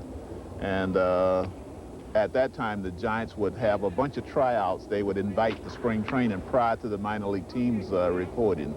And they would look at all these tryouts for about a week, have them play games against each other. So this was one of the tryout camps that I went to. And after a week there, the Giants signed me to a Class D contract. And what type of year did you have in Class D? Well, I had a real good year. I hit 300 and led the league in RBIs, I remember. And that was at the bottom. That was when they had Class D. So I had such a good year that I was able to skip over the Class C classification the next year, and they put me in the Class B league. How long did you stay there? I stayed there 1 year, and I skipped single A and went to double A after that, played at Dallas in the Texas League, and that's where I first hurt my knee, and that was the beginning of my knee problems, because I only played about 3/4 of a year there. And I still had a pretty good year, but I didn't have the year I could have had I played the full season. That knee bothered you your whole baseball career. How did you originally hurt it? Playing for Dallas one night, we was playing Fort Worth, and one of our players hit a sacrifice fly to left field. I tagged up on third and came home and slid in the home plate, and they had this hard red clay there. And of course, I wasn't a very good slider at the time, and my spikes got caught up in that clay, and it just twisted me over. And sprained my ankle. And at the time, we was only concentrating on the ankle, because that, that seemed to hurt the worst. I didn't even know I had hurt my knee. It wasn't until, about a month later that we found out that I had torn a cartilage in my knee also. And like you say, that was the beginning of my knee problem, which, carried on throughout my career. Talk to us about some of the giant ball clubs when you first came to the major leagues. Your rookie of the year in a great debut against, I believe it was Robin Roberts. Robin Roberts, 4 for 4, yeah. And from then on, it was successful. Willie McCovey. Your most memorable moment, would it be your rookie year? Oh, Fred, I had a lot of highlights and memorable moments in my career, and it's just pretty hard to name one. Naturally, breaking in and getting 4 for 4 is hard to top. But I tell you, one most memorable moment to me was after I had left the Giants, went to San Diego for 3 years, then come back and re-signed with the Giants in '77. And opening day, to get the reception that I got, the welcoming back reception from these fans, probably is a moment that I'll never forget. That was really probably one of the highlights of my career, the way I was greeted back here to the Giants that year. But Stretch, you were always a favorite here at Candlestick Park. The Giant fans loved Willie McCovey, and very few players go through their career without the fans getting on them. It seems you never experienced that here in San Francisco. Well, they kind of adopted me, as you say. I had a couple of writers who kind of wrote me a little bit my first couple of years here, because I was replacing a rookie of the year when I broke in, Cepeda, who was well-liked by some of the writers here and a lot of the fans. And a lot of writers got on me because they didn't think that I measured up to Cepeda's ability. And of course, I had something to prove, and I finally won them over. And after then, I don't think I had any enemies around here after I won those 2 writers over. Stretch, if there's anything that you can change in your career, what would it be? Probably the injuries. Is there anything that's going to stand out in your mind about your career? I know there's been a lot of moments, but that one thing, besides the out to Bobby Richardson. Well, the day I was inducted into the Hall of Fame, that'll always stand out, because that was the ultimate thrill for me, being inducted into the Hall of Fame, and that's one thing that will live with me forever. And kids that have never seen me play before will always be able to go to Cooperstown and see part of me there. Stretch, what was the longest home run you've ever hit?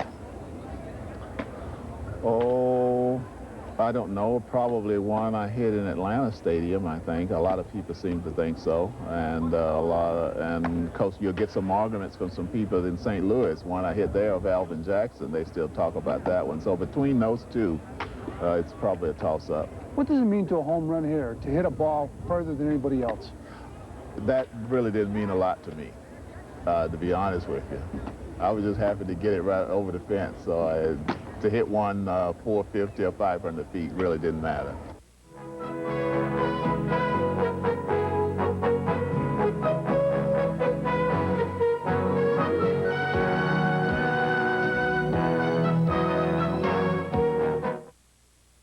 Today, catch a pair of season openers on TSN.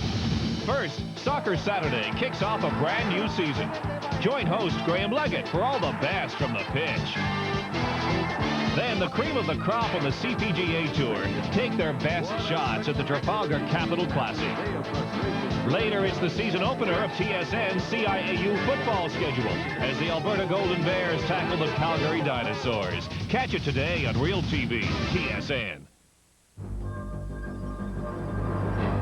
You're watching TSN, the sports network.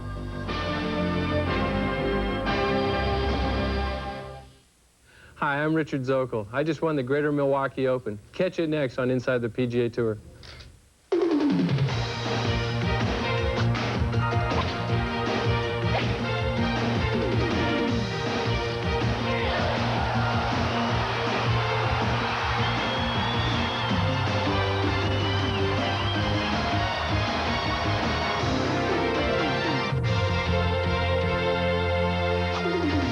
This week on Inside the PGA Tour, 34-year-old Richard Zokol made a pitch for recognition and in the end wound up as Milwaukee's best. I'll be taken serious by the media now. I didn't have any problem with being taken seriously by my peers. You know, there's no question about that.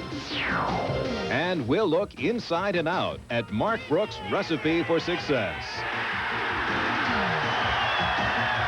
This Texan is cooking up winners on both the greens and the grill.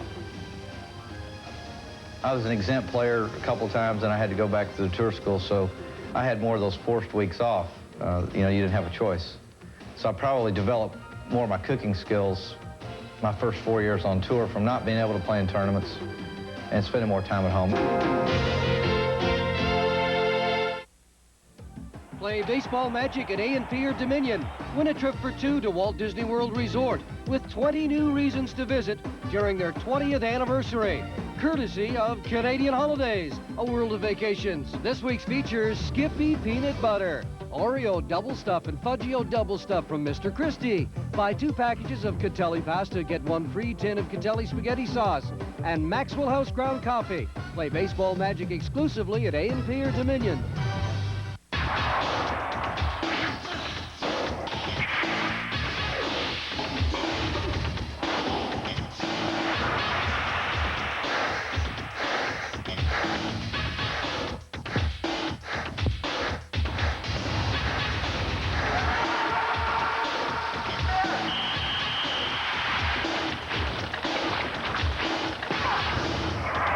The essentials.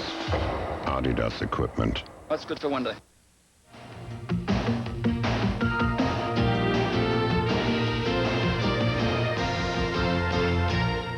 Since capturing the 1988 Greater Hartford Open in a playoff, Texan Mark Brooks has become known as one of the most intense golfers on the PGA Tour.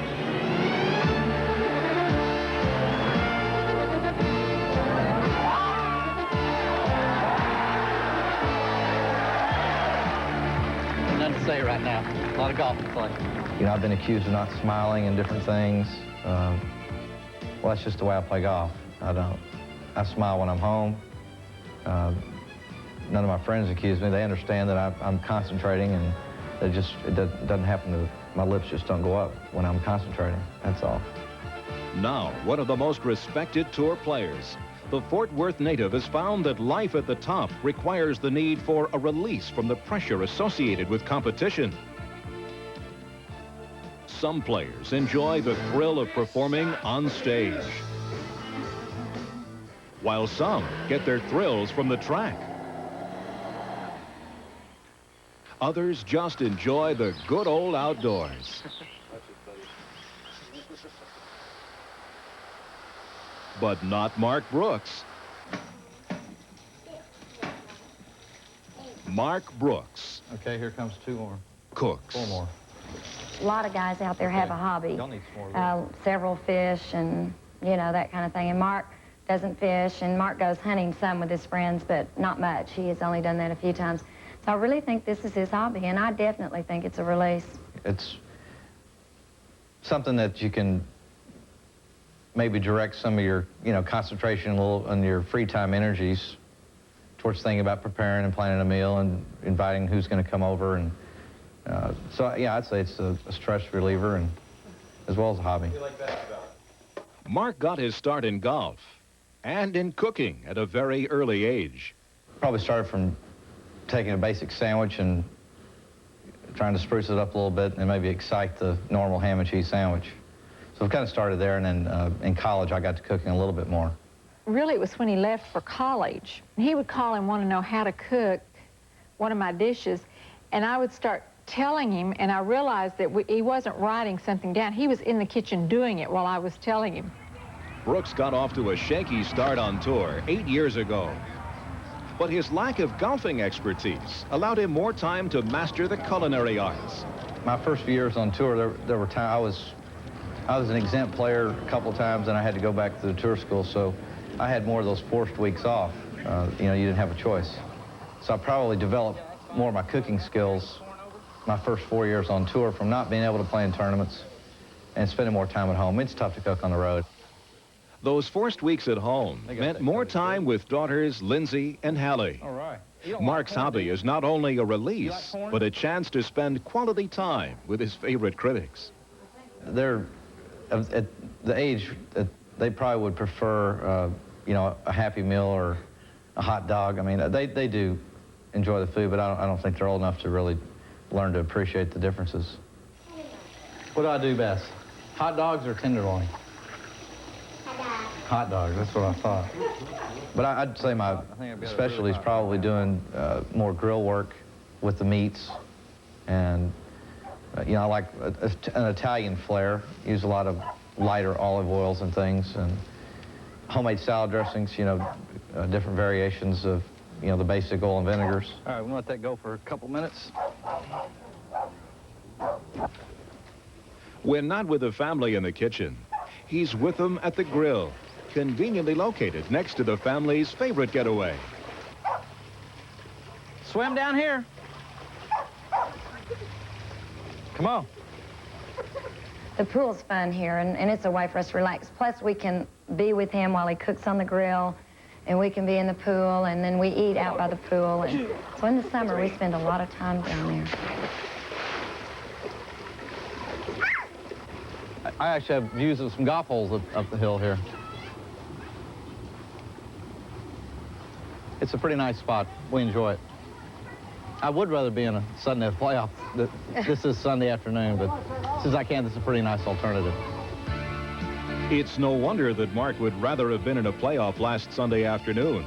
The 1991 Greater Greensboro Open was his second playoff victory. As a matter of fact, 2 of his 3 victories have come via playoff. Now at the top of his game and hobby, he admits success didn't come without a few setbacks.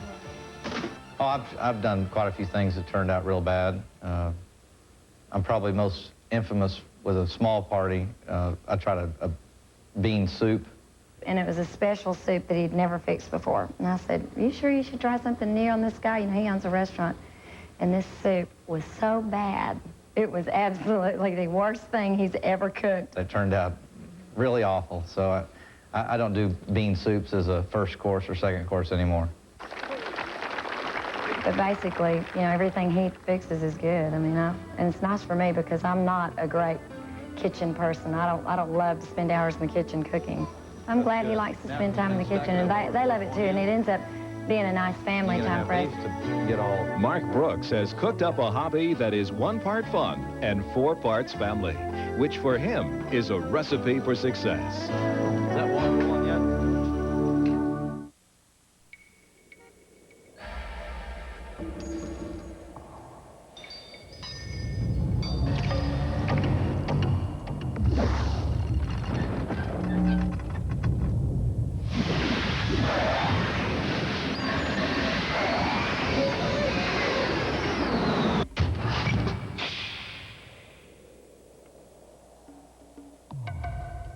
Rocket fuel.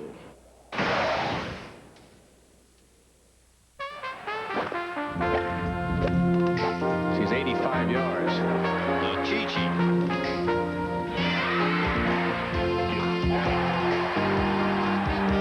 From the whack of the woods to the crack of the irons, TSN takes you from tee to pin with the world's top golfers. The PGA's best are in Coal Valley, Illinois, to take a swing at the $1 million Hardee's Golf Classic. Coverage begins Friday, 4 Eastern. The PGA Tour on Real TV, TSN.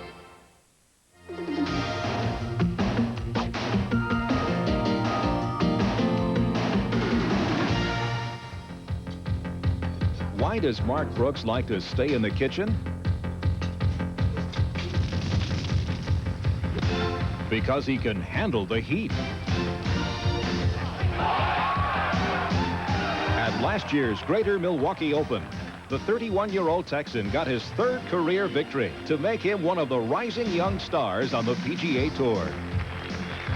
Brooks returned to Tuckaway Country Club last week, trying to become the first player in the tournament's 25-year history to successfully defend his title. The 54-hole leader was not only cooking, he was on fire.